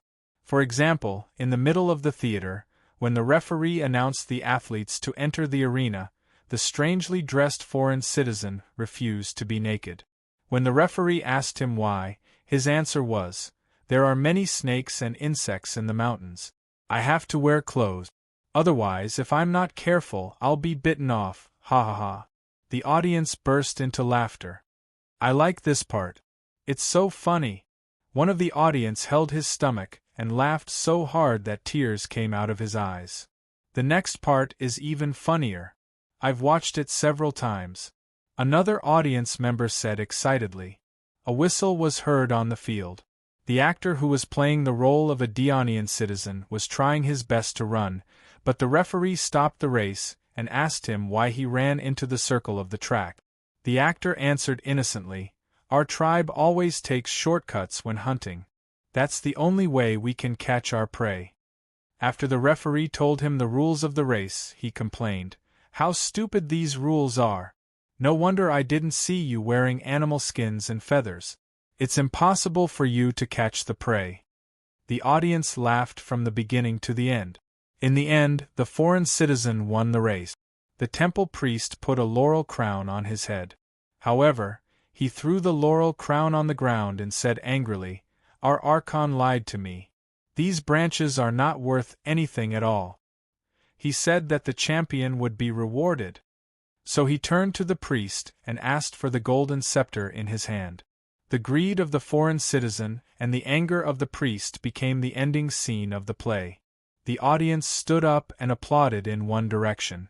An old man with a white beard stood up and waved to the audience to express his gratitude. He was the respected playwright of Athens, Aristophanes. Despite his old age, he still sat in the field when a new work was performed. He observed the audience's reaction and thought about where his work could be improved. The Dionysia Man was written after he heard about the farce that took place at the Isthmian Games a few years ago, Lazarus' Havoc at the Games. Most people in Athens only saw it as a funny comedy. Only a few understood the deeper meaning of the play. More and more city-states such as Dionia, Syracuse in Sicily, Neapolis in Campania, Thessaly in northern Greece, and Macedonia began to accept foreign citizens into Greek society. This began to impact Greece's own traditional culture. This was what Aristophanes, who had always been committed to defending the traditional values of Greece, was worried about. He used the ridiculous foreign citizen in the play to warn the people of Athens and even the entire Greek world to be vigilant. However, he was not sure how effective it would be. With the help of his slaves, he walked out of the theater and walked down the mountain road. The crowded crowd voluntarily made way for the respectful old man. At this moment, there was a burst of cheers in front of him. What happened? The audience patted each other on the shoulder and asked curiously. Chapter 373. Help me sit down. Aristophanes sat on the side of the mountain path, looking at the cheering crowd. He was equally excited. Although he knew that Conon of Athens was now a naval general hired by Persia and led the Persia fleet, this victory had greatly reduced the threat that Athens faced from the sea. Although the citizens' assembly had agreed to join the Thebes and declare war on Sparta, the shadow of the Peloponnesos's defeat 10 years ago and the ferocity of the Sparta army were like nightmares in the hearts of every citizen of Athens. Especially now, although the war was in a stalemate at the Isthmus, the Allies still had more losses than victories. Recently, there was news that another Sparta army from Asia Minor led by Agesilaus, the king of Sparta, had landed from northern Greece and was heading towards the Boeotia region. How could the citizens of Athens not be nervous and afraid? The victory of this naval battle was like a timely rain, relieving the burden on their hearts. They cheered loudly to vent the fear that had been suppressed for a long time. Aristophanes was pleased to see that the city of Athens had become a little livelier. Then, he showed a surprised expression. At the corner of the street, there was a man in tattered clothes sitting on a dusty step, leaning against the rough stone wall, looking attentively at something. This quiet scene was a stark contrast to the joy around him, and the man's back was familiar to Aristophanes. He walked over and called out uncertainly, "Anti-Stene?" The man turned around and looked at Aristophanes. He had no intention of standing up. "Aristophanes, if you are here to ask me about Plato's whereabouts, don't disturb my reading." Aristophanes knew that although Anti-Stene and Plato were both students of Socrates, the two had different ideologies. He said with a hint of mockery, "I just want to tell you that the fleet led by Canon defeated the Sparta navy. Now the whole city is celebrating this victory." "So what?" Anti-Stene said disapprovingly. "Victory will only encourage the people to blindly throw themselves into the war. Athens has only been peaceful for a short time, and this will be a long war." He then shook his head and glanced at Aristophanes. "You just came back from the theater, right? The new play you wrote, Dionia, seems to be very popular among the people." Aristophanes was not satisfied with Anti-Stene's negative attitude towards the news of their victory. "Antisthene, who has always rejected theatrical entertainment, actually knows about my new play. I'm so honored. That's because people have been talking about it every day for the past few days. I say you're being too nosy. It's up to Dionia to send their citizens to participate in the games. What's the point of writing a play to satirize them?" Aristophanes was instantly enraged. Just as he was about to retort, Anti-Stene tilted his head and picked his ear with his finger. "Did you know that after the news of Dionia's public trial of traitors and the public exposure of Syracuse's ambitions, Ceresibulus and the other generals in the executive committee were discussing whether to send messengers to Dionia to discuss an alliance with them so that Dionia can contain Sparta's ally, Syracuse? It's better if you don't put on a show to avoid provoking Dionia and causing the alliance to fail. Ceresibulus and the others can do whatever they want, but they have no right to interfere with the legitimate freedom of a citizen of Athens." Aristophanes shouted angrily. "That's what I wanted to say too." Anti-Stene pointed at the cheering crowd. "What does their victory have to do with me?" Aristophanes was so angry that he simply turned around and left. Once again, he confirmed his own understanding. The reason why he could be good friends with Plato but always estranged from Anti-Stene was because of his sense of responsibility. Anti-Stene, on the other hand, did not care about Aristophanes' departure. He gently brushed away the dust that had fallen from his book and focused on reading again. Agesilaus led his army through Thrace and Macedonia and arrived in central Greece. In Amphipolis, he heard the news of Sparta's victory at Corinth, but this did not cheer him up because the Sparta army was still blocked at the isthmus and could not advance an inch. He was worried about the war, so he hastened his march, but when he reached Colonia, he encountered a solar eclipse. The soldiers panicked and thought that it was a bad omen. Then, Agesilaus received news that the Sparta navy had been defeated at Knidos. He was shocked and secretly glad that he had chosen to rush to Piotia by land instead of by sea. Otherwise, he might still be blocked in Asia Minor. He immediately blocked the news to prevent the morale of his army from wavering. At the same time, he felt that he had to start a war soon and use victory to wash away this bad news. So, he led his army again and finally entered the Piotia region. He encountered the anti-Sparta coalition army stationed at Corso, guarding the passage to the Thebes. A war was inevitable. Before the war, he summoned the famous leader of the 10,000 Persia expedition, Xenophon. This 35-year-old man from Athens had fought with Sparta for 5 years in Asia Minor and was already a veteran general. Standing in front of Agesilaus, he was like a tall cedar tree, exuding an imposing aura. Agesilaus looked at him with admiration and said, "Xenophon, my friend, the enemies of Sparta are in formation in front of us. We can only advance to the city of Thebes if we defeat them.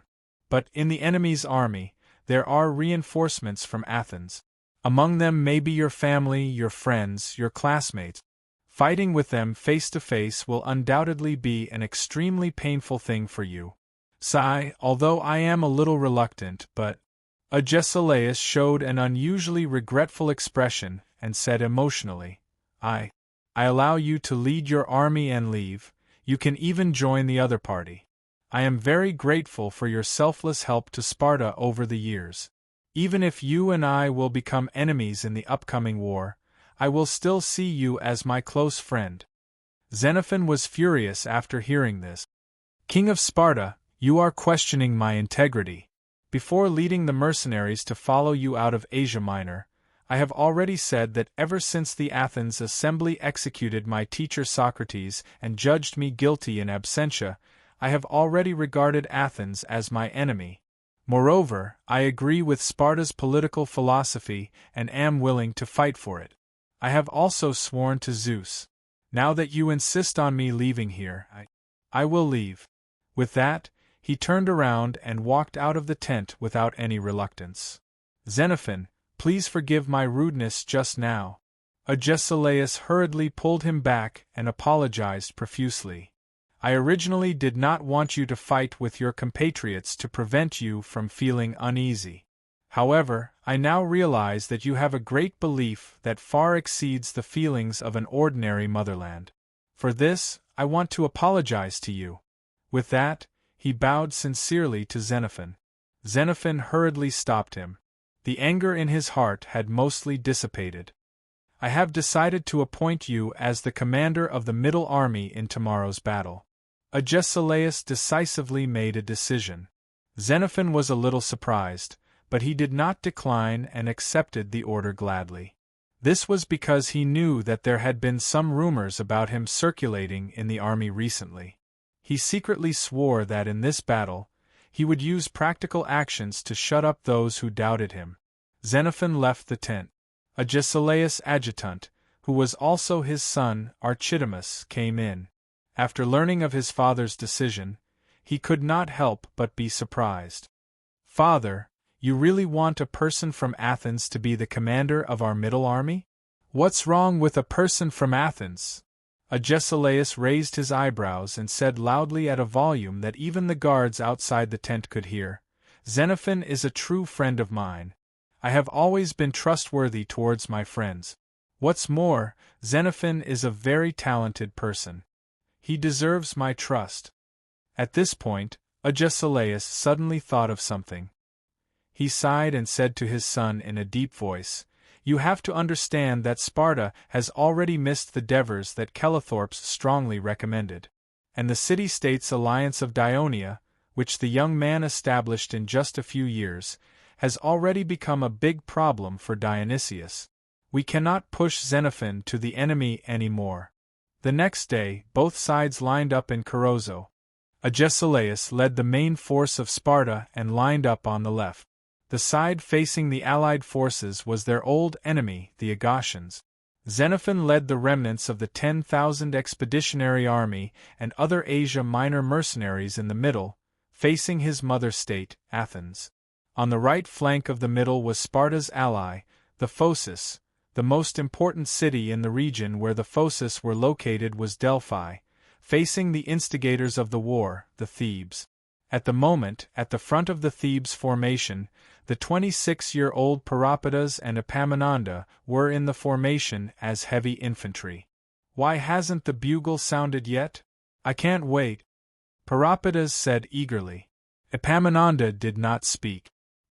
He looked ahead with a gloomy expression. Epaminonda, what are you worried about? Are you afraid that we can't beat the Phocis? Peropidas noticed his good friend's strange expression and asked. I'm not worried about the Phocis. They've never been our match. What I'm worried about is the Aegatians. I'm worried if they can block Sparta's left-handed attack, Epaminondas said worriedly. Chapter 374. At the end of the Battle of Caruso, Agesilaus defeated the Aegatians, while the Thebes defeated the Phocis. Xenophon led the mercenaries to attack the Athens army. When the situation was unfavorable for the anti-Sparta coalition, the coalition forces chose to retreat. Agesilaus' troops suffered too many casualties and were unable to give chase. The coalition forces successfully returned to the camp and continued to defend Caruso. Although Agesilaus won, he could not pass through Caruso. As the enemy's reinforcements continued to arrive, the anti-Sparta coalition forces continued to grow. Agesilaus realized that he could not stay here any longer, so he could only give up on his plan to attack the Thebes territory. He was forced to lead his army to retreat west and finally reach Delphi. He crossed the Corinth Bay and met up with the Sparta army that was still fighting in Corinth. Sicerion, who was already the commander of the Dionia navy, came to the Devers' residence again. His attitude toward the Devers was as respectful as before. The Devers called him over this time not only to congratulate him on his promotion, but also to discuss something more important. Sicerion, I have been thinking about the strategy you told me about against the Syracuse Navy for the past 2 days. I feel that although there is a chance of victory, the risk is too great. I have an idea that may greatly increase the chances of the Dionia Navy winning. Sir, what is it? Sicerion asked hurriedly. He was not pretending. If someone else said this, he would definitely think that it was wishful thinking. However, this came from the miracle maker, Devers, that the soldiers praised. How could he not take it seriously? Look at this. The Devers handed a parchment scroll to Sicerion. Sicerion quickly unfolded it and saw that there was a drawing of a 3-tiered or warship. However, this warship was a little special. Beside the mast at the bow of the ship, there was an additional wooden plank that was about the same length as the mast. There were low railings on both sides, and below the top of the plank was a sharp angle that pointed downward. On the side, there was also a drawing of the device that looked like a small wooden bridge. It was about 12 meters long and 2 meters wide. The sharp corner at the top was a thick iron nail. There was also a hole drilled at the top of the wooden plank, which was connected to the mast with a cable. The Devers noticed the doubtful expression on Sicierion's face, so he asked, "Sicerion, tell me honestly. How much of a gap is there between our sailors' piloting skills and Syracuse's?" Sicerion hesitated for a moment before saying, "The Syracuse Navy has fought against Carthage's people many times. They are more experienced in actual combat than us, and their skills in controlling ships are naturally better than ours. However, we are training hard, and our brothers' fighting spirit is very high. But our sailors are still newbies who have never been on the battlefield, including yourself." The Devers pointed out bluntly. Sicerion blushed and tried to argue. The Devers waved his hand and gestured for him to stop talking for the time being. "The Navy is different from the infantry. If a battle on land fails, as long as the city has enough citizens, it can form another army at any time. When a naval battle breaks out, more than a dozen or dozens of ships will sink to the bottom of the sea, and thousands of sailors will be sacrificed or captured. Once it fails, it will be very difficult to recover in a short period of time. A 3-oared warship needs at least more than half a year to build, not to mention the huge amount of resources and money needed to build it. During this time, the Syracuse warships can ravage any coast or port of Dionia at will, leaving our land desolate and our trade stagnant. Therefore, the Dionia alliance, which is weaker than the Syracuse navy, did not give your fleet any time to gain experience. Our navy cannot be defeated even once." The Devers' words put great pressure on Sicerion. He clenched his fists and pressed them against his thighs, shouting in his heart, "How is this possible?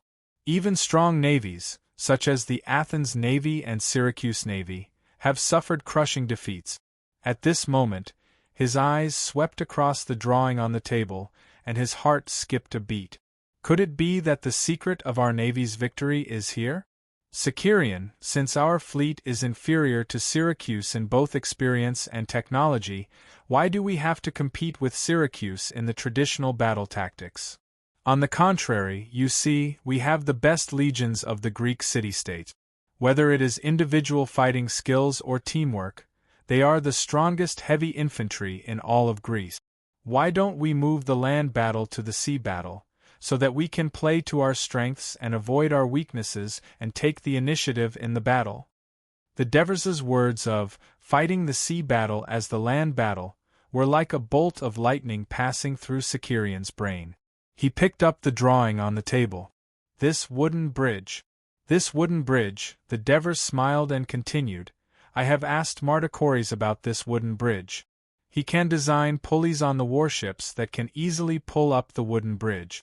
At the same time, he can create a circular track around the base of the mast. Similarly, using the pulleys, the wooden bridge can be pushed around the mast. When the enemy ships approach the warship from the front or from the sides, we can find the right time to lower the wooden bridge. The iron nails at the top of the bridge can then use the falling force to pierce into the enemy's deck, making it impossible for the enemy ships to escape. At this time, the heavy infantry on the ship can use the wooden bridge to step onto the enemy ships and engage in close combat with the enemy.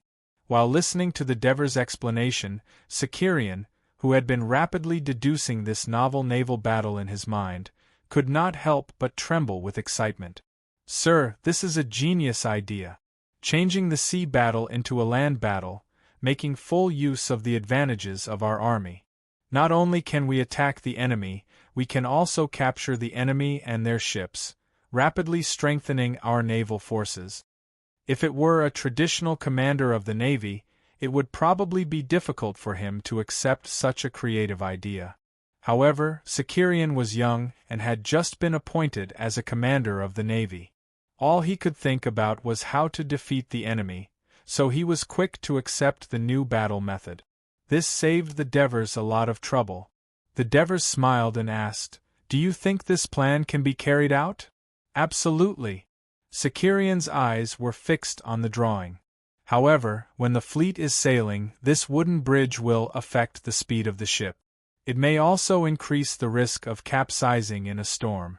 I think that if we can remove it normally, lay it on the deck, and install it before the battle.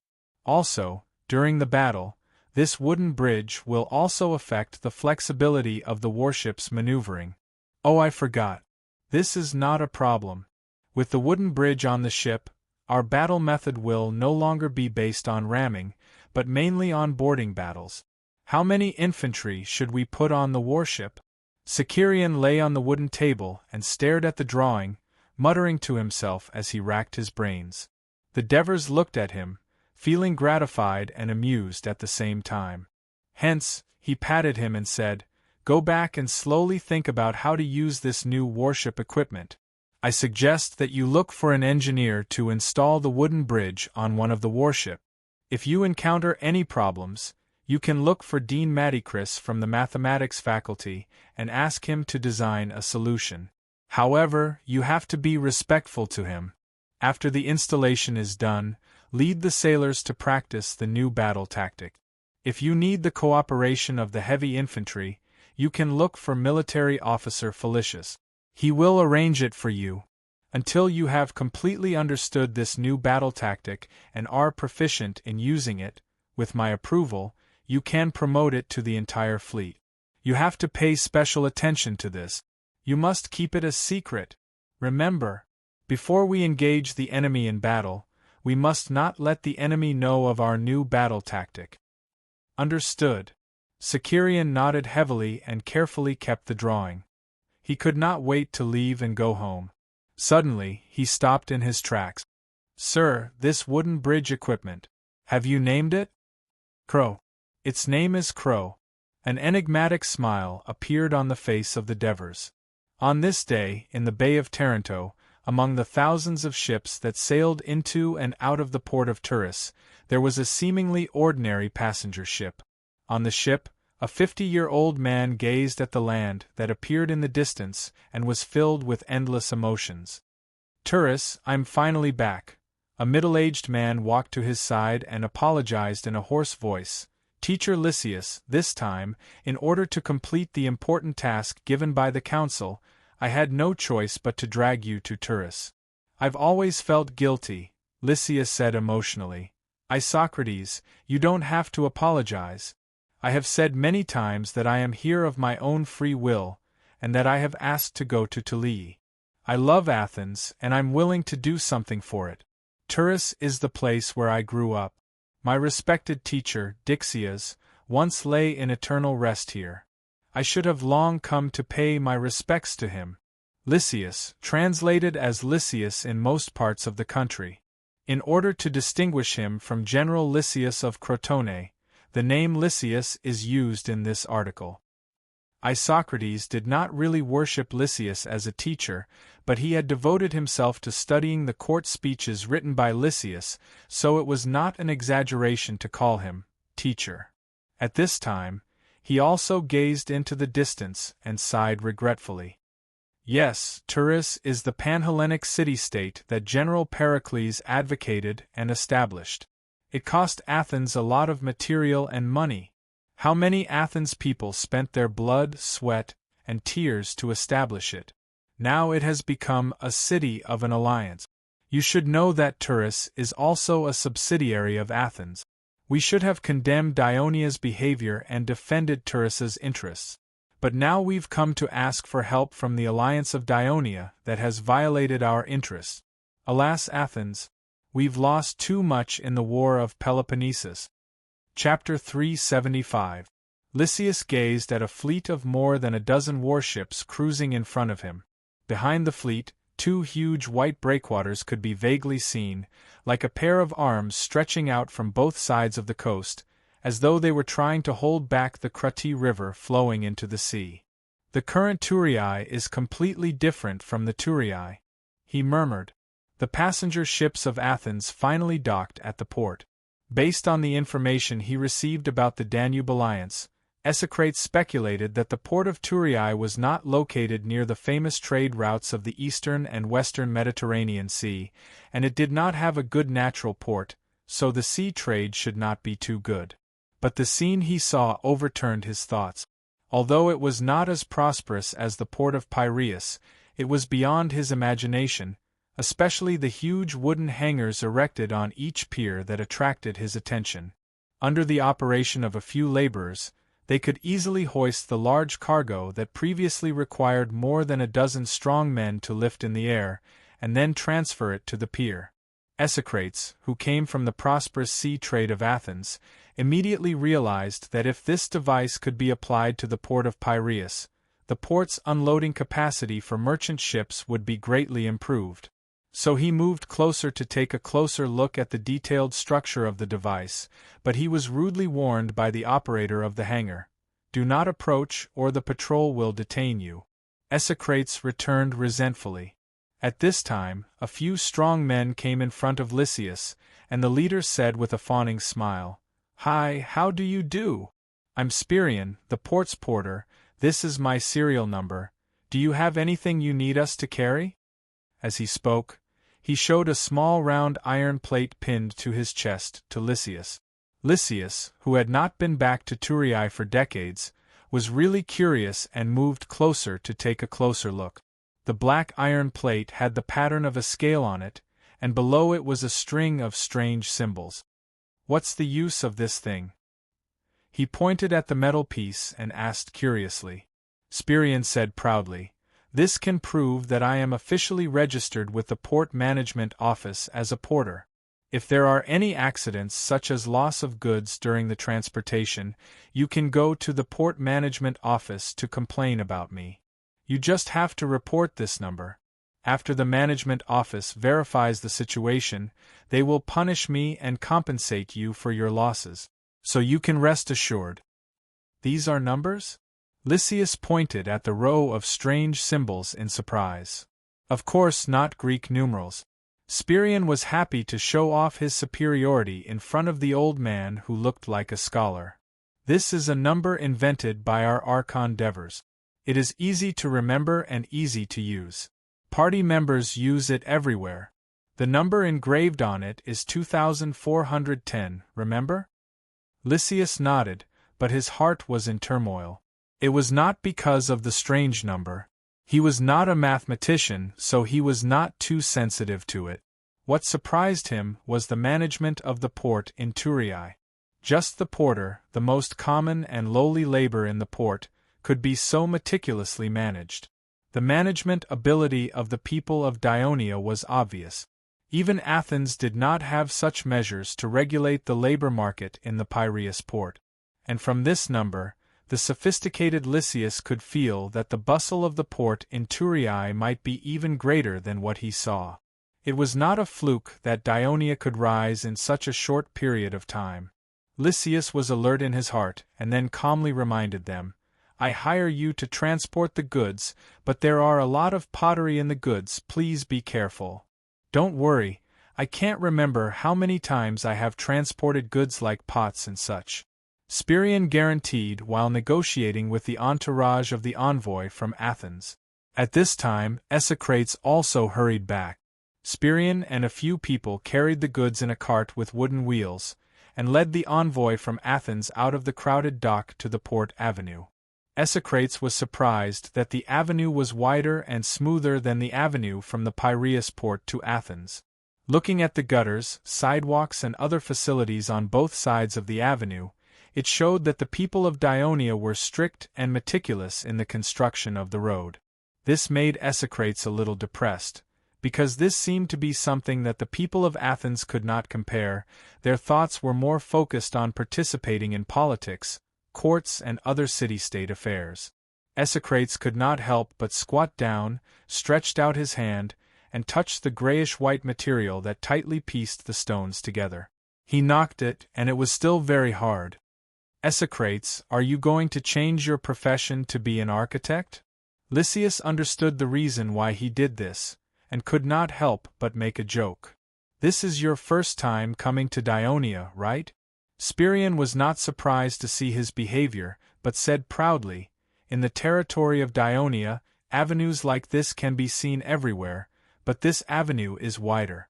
Because there are more and more merchant ships coming to Turin every year, this road has been rebuilt many times, and even the surrounding warehouses and bungalows have been torn down. Now it seems a little narrow." "This is still considered narrow?" Lysias was a little speechless. Because most of the traffic on this avenue was carriages, pedestrians walked on both sides of the road, so Spirion had to remind them, "You guys step back to the side of the road and wait for a moment, I will bring the carriage over. But I have to make it clear in advance, the price I negotiated with you before is only for the delivery of goods. The city of Turin is more than 10 miles away from the port. If you choose to walk there, we will deliver the goods first and wait for you at the city gate. If you choose to go with us and take my carriage, then you will have to pay a little more." Spirion was smart, but Lysias was not stupid. Although he was a scholar, he had been writing defense statements for people in Athens for a living. His life was relatively poor, and he was familiar with things like daily necessities. "Are there no carriages here for people to travel?" "Of course there are, and there are many," Spirion said truthfully. "Once you leave the port, there are carriages specially for passengers. It is more comfortable to sit in than my cart, but the price is more expensive. And I will give you a ride, and I will only charge a small fee for your hard work." For the rich people of Athens, money was not a problem, but Esocrates was obviously a little tired and afraid of trouble, but he still reminded them, "There are 5 of us, can your carriage fit? You can rest assured." Spirion did not lie, and soon he brought 2 carriages over. When Spirion and the others carefully moved the goods onto the carriages, Lysias could not help but ask, "Is this the carriage you rented?" "No, it is my carriage." Spirion emphasized the word "I" and said proudly, "As a preparatory citizen, I can apply for a loan from the Christoia Bank. Now the loan and interest of one carriage have been paid off, and the other one is about to be paid off." Soon, the 2 carriages started moving.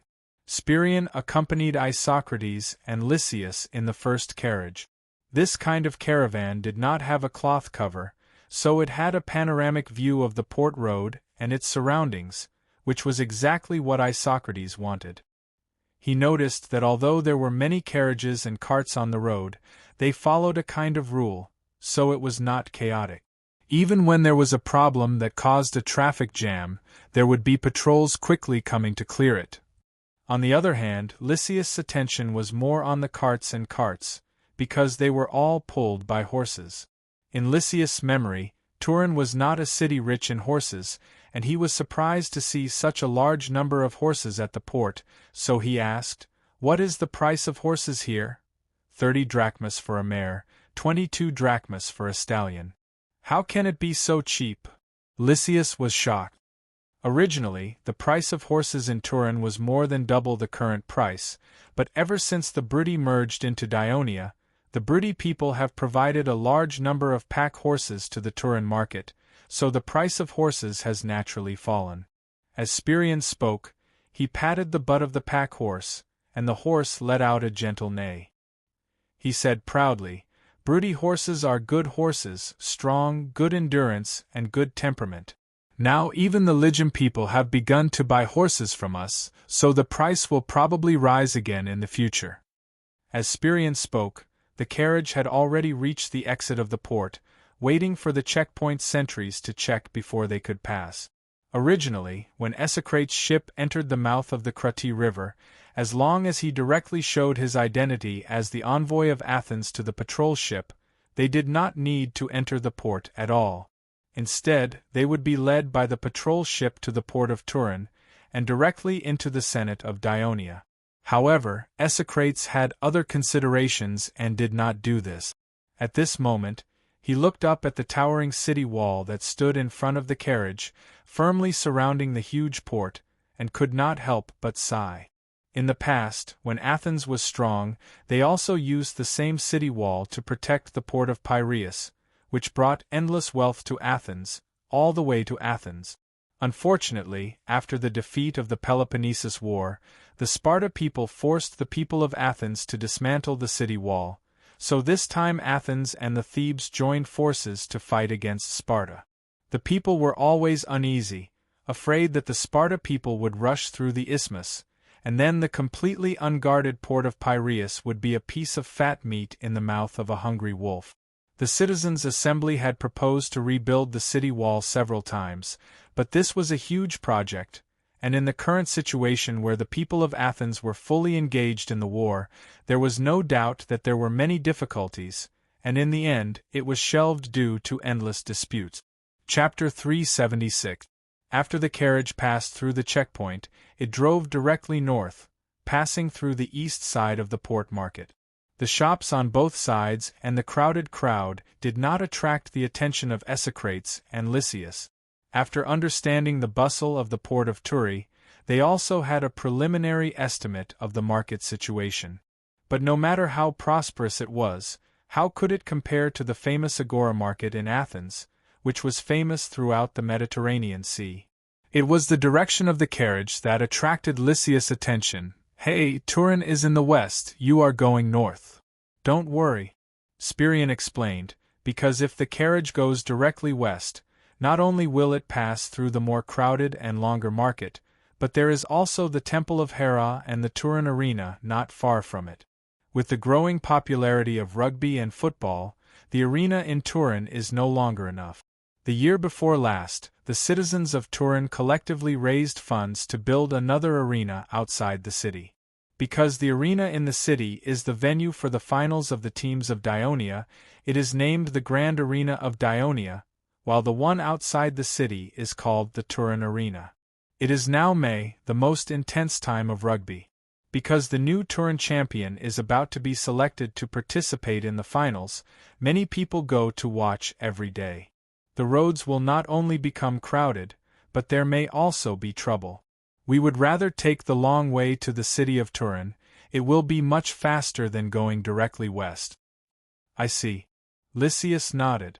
He had long heard about the popularity of a unique ball game in Dionia.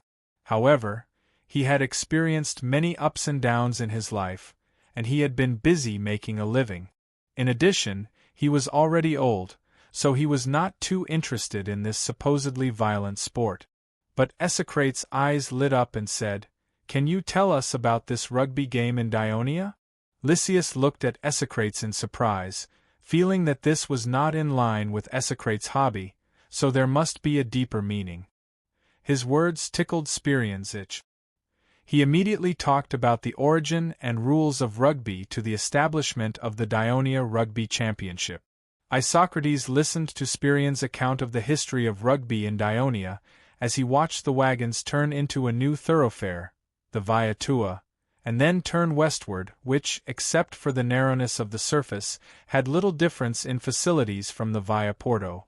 In the short time since the passenger ship docked at the dock of Thurii and walked out of the port, he had discovered a characteristic of the people of Dionia. At worst, it is stuffy and stuffy. At best, it is orderly. The port was the most chaotic place in a city-state. The port of Tullidge was considered to be relatively prosperous. Surprisingly, there were very few noises, fights, and brawls. There were also very few scenes of loud talking and noise. This was impossible for the Athenians because they were always passionate, unrestrained, and proud. They liked to debate and boast about the history of the city. And listening to the porter, he realized that the people of Dionia liked this kind of wild and rough sport, which made him realize that there may be some kind of tyranny hidden in the seemingly introverted character of the people of Dionia. "This is our first time in Thurii.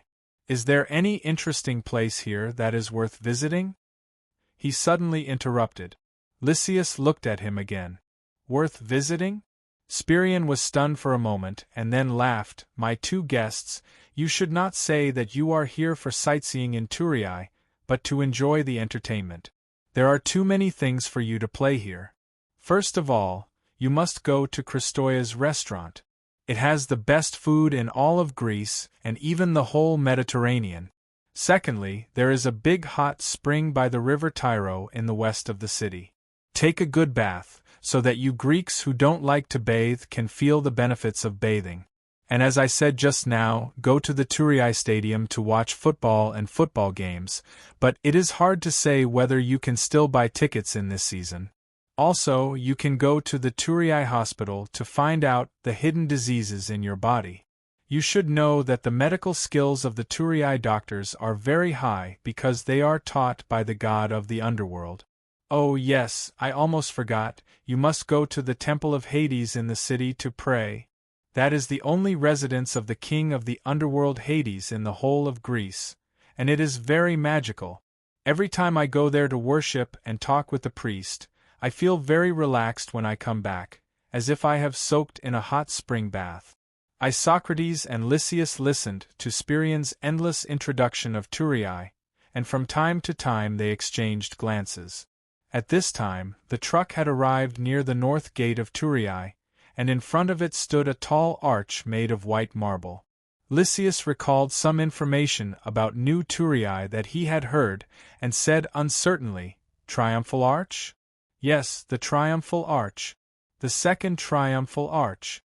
Spirian said excitedly, "This is the Triumphal Arch that was built the year before last. The victorious army will use this as the starting point to enter the city of Thurii, and receive the cheers and inspection of the citizens of Dionia. That is the greatest glory in the life of every citizen who participated in the war. I participated once, and that was after the conquest of Bruttii.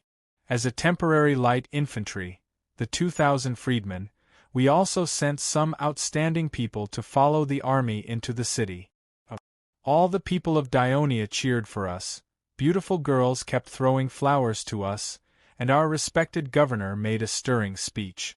I will never forget that scene for the rest of my life. And it was after this triumphant parade that I got to know my beautiful wife." Spirian looked intoxicated. After a while, he sighed, "It's a pity that it's been too quiet these few years. There's no war, and of course there's no triumph." Sigh, listening to what you said, you actually hope for a war? The sharp-eyed Socrates immediately asked. "Of course, if there's no war, we can't participate in it. If we can't participate in the war, I can't shorten my inspection period and become an official citizen of Dionia as soon as possible, so I can't get a fertile land, Spirion blurted out without hesitation, and then he saw the strange expression of the two people, and immediately explained, but we Dionia people rarely take the initiative to invade others. It's always others who take the initiative to invade us that will lead to our counterattack. Obviously, Isocrates did not believe this porter's words. But a war will lead to death, and among them, there may be your friends or relatives, Lysias said in a warning tone. Of course I know, the priests of Hades once warned us, nothing good is ever easy to obtain. We are not afraid of death, because this is the land blessed by Hades. If I die bravely in battle, my wife and children will receive generous compensation and care from the Alliance, and my soul will also return to the hall of Valhalla of Hades, to protect our alliance. Spirion's face had some calmness, some determination, and even a trace of longing, but there was no fear. This gave a great shock to Isocrates and Lysias. Triumphal arch, I'm coming. Spirion drove to the front of the triumphal arch and shouted excitedly, as if he was returning victorious. Isocrates frowned and looked up at the many reliefs on the arch, as well as the statue of the legion's flag on top, and Spirion's voice sounded in his ears. That sculpture is the scene of Sir Devers leading the legion to help Tarentum defeat the Mapu alliance. That is the scene of Legio III defeating the Lucanian rebels and recapturing Picassus. According to the propaganda of the Senate, the people believed that Picassus was once a Greek city, so it was recaptured, not attacked. There is also the scene of Sir Devers leading the army to conquer the Briti War, which I participated in. There is also a funny story about this relief. According to others, the Briti senators in the Senate had objected to the original Briti War being made into reliefs, thinking that it was not conducive to unity. But the Lucanian senators retorted, "We Lucanians have already been carved 3 times, and they didn't say anything. Why are you Briti people so anxious?" Haha, just like that, the matter of the Briti people's protest was left unsettled. Listening to Spirion's laughter and looking at the triumphal arch, Isocrates could not laugh at all. "Lysias, since you received your brother's letter and rushed to Athens, we haven't seen each other for nearly 20 years, right?" Cunegurata looked at Lysias, who was so old that he was almost unrecognizable, and said with emotion, "Yes, that year my father passed away, I rushed back to Athens to attend the funeral, and my brother's business was in trouble, so I had to stay to help him. Then, Athens suffered a series of crushing defeats in the war against Sparta, and 30 tyrants came to power. My brother was persecuted, and his property was taken away. Too many things have happened in these years, so much so that when my teacher passed away, I couldn't rush back to attend his funeral."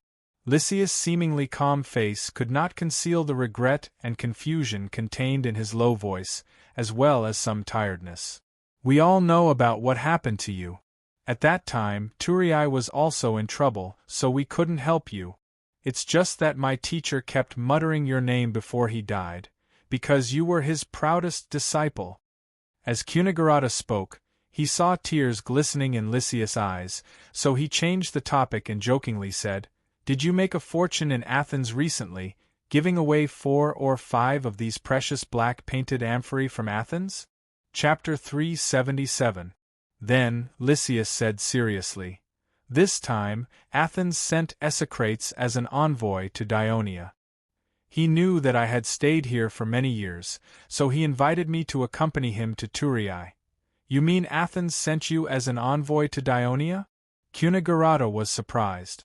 Obviously, he did not receive any news beforehand, and thought that Lysias had come from Athens to visit his old classmate. "You know, my father is not a citizen of Athens, so even though I have lived in Athens for many years, I can't become a citizen of Athens, so it's impossible for me to become an envoy. I can only assist Esocrates." Lysias did not understand the reason for Cunegurata's surprise, and deliberately explained it, obviously a little resentful. "If that's the case, you should take these vases back. I can't accept them." Cunegurata immediately refused. Why? Lysias was very surprised.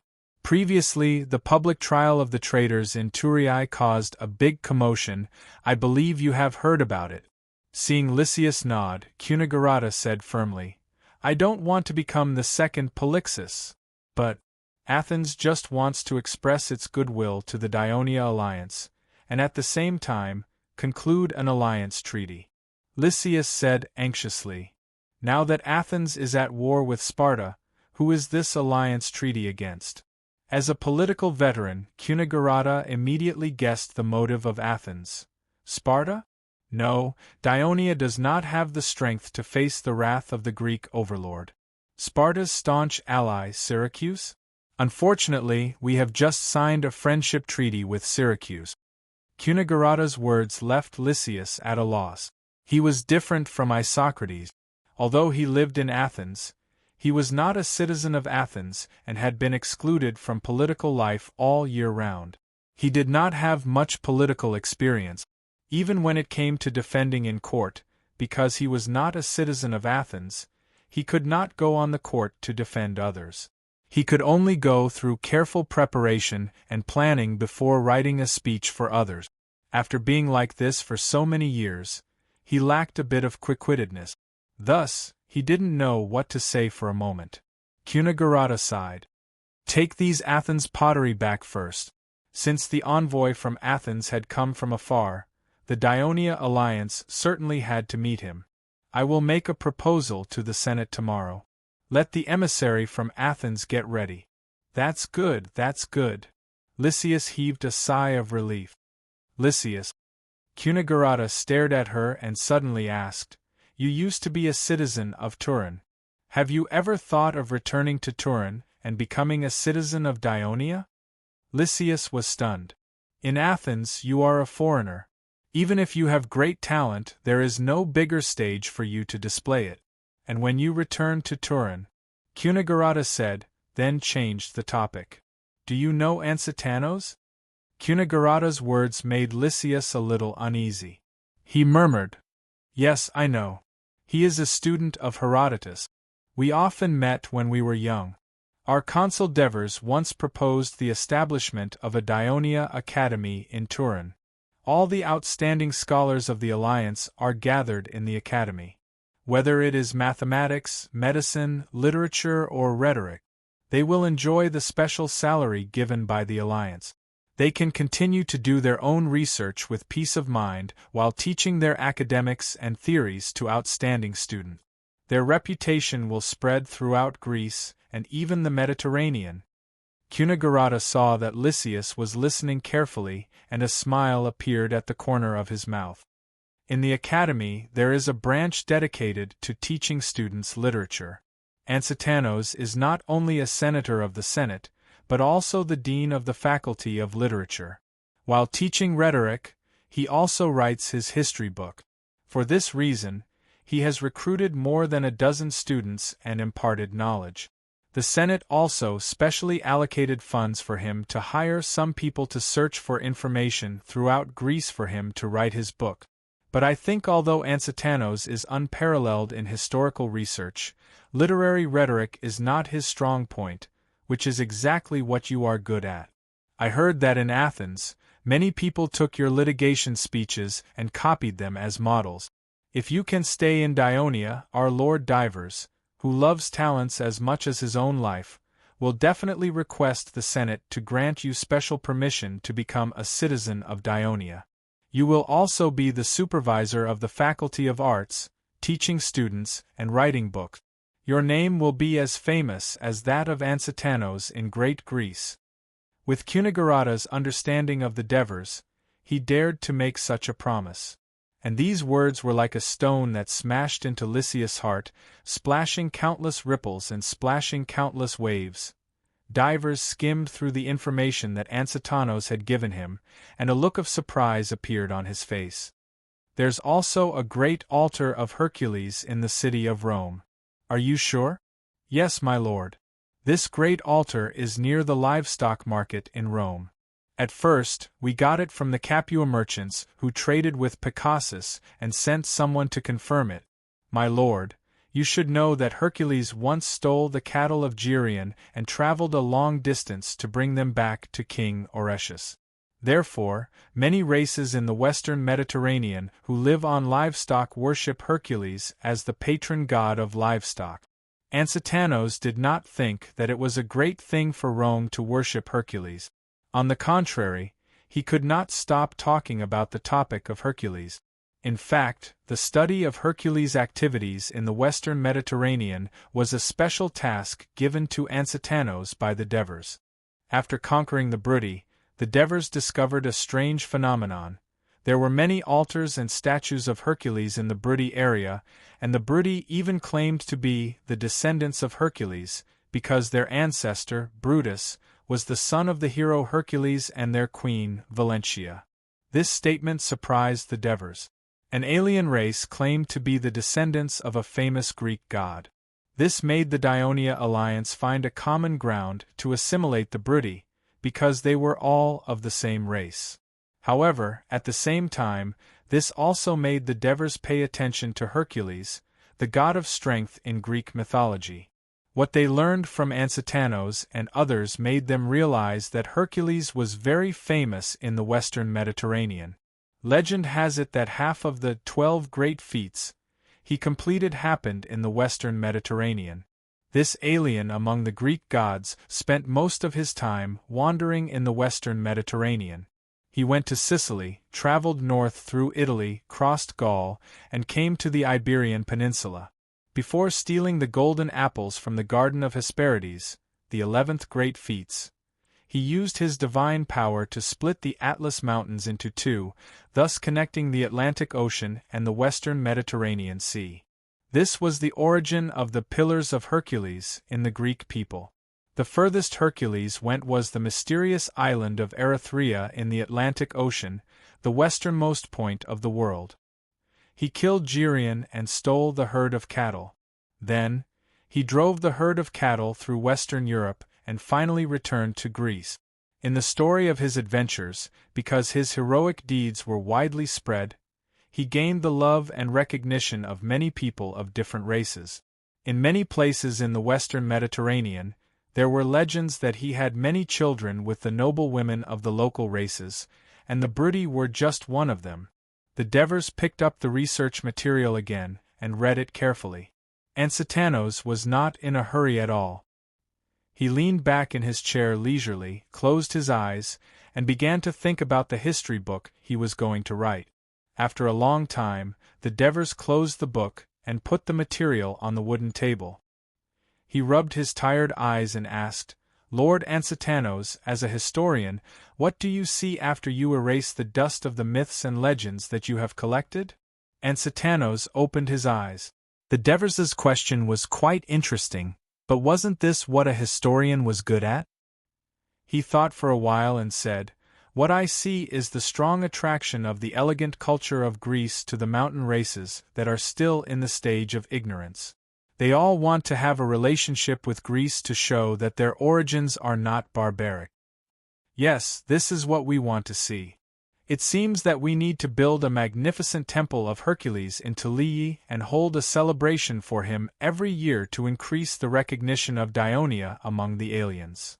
Divers nodded slightly and said, "Looks like we need to build a magnificent temple of Hercules in Tulii and hold a celebration for him every year to increase the recognition of Dionia among the aliens.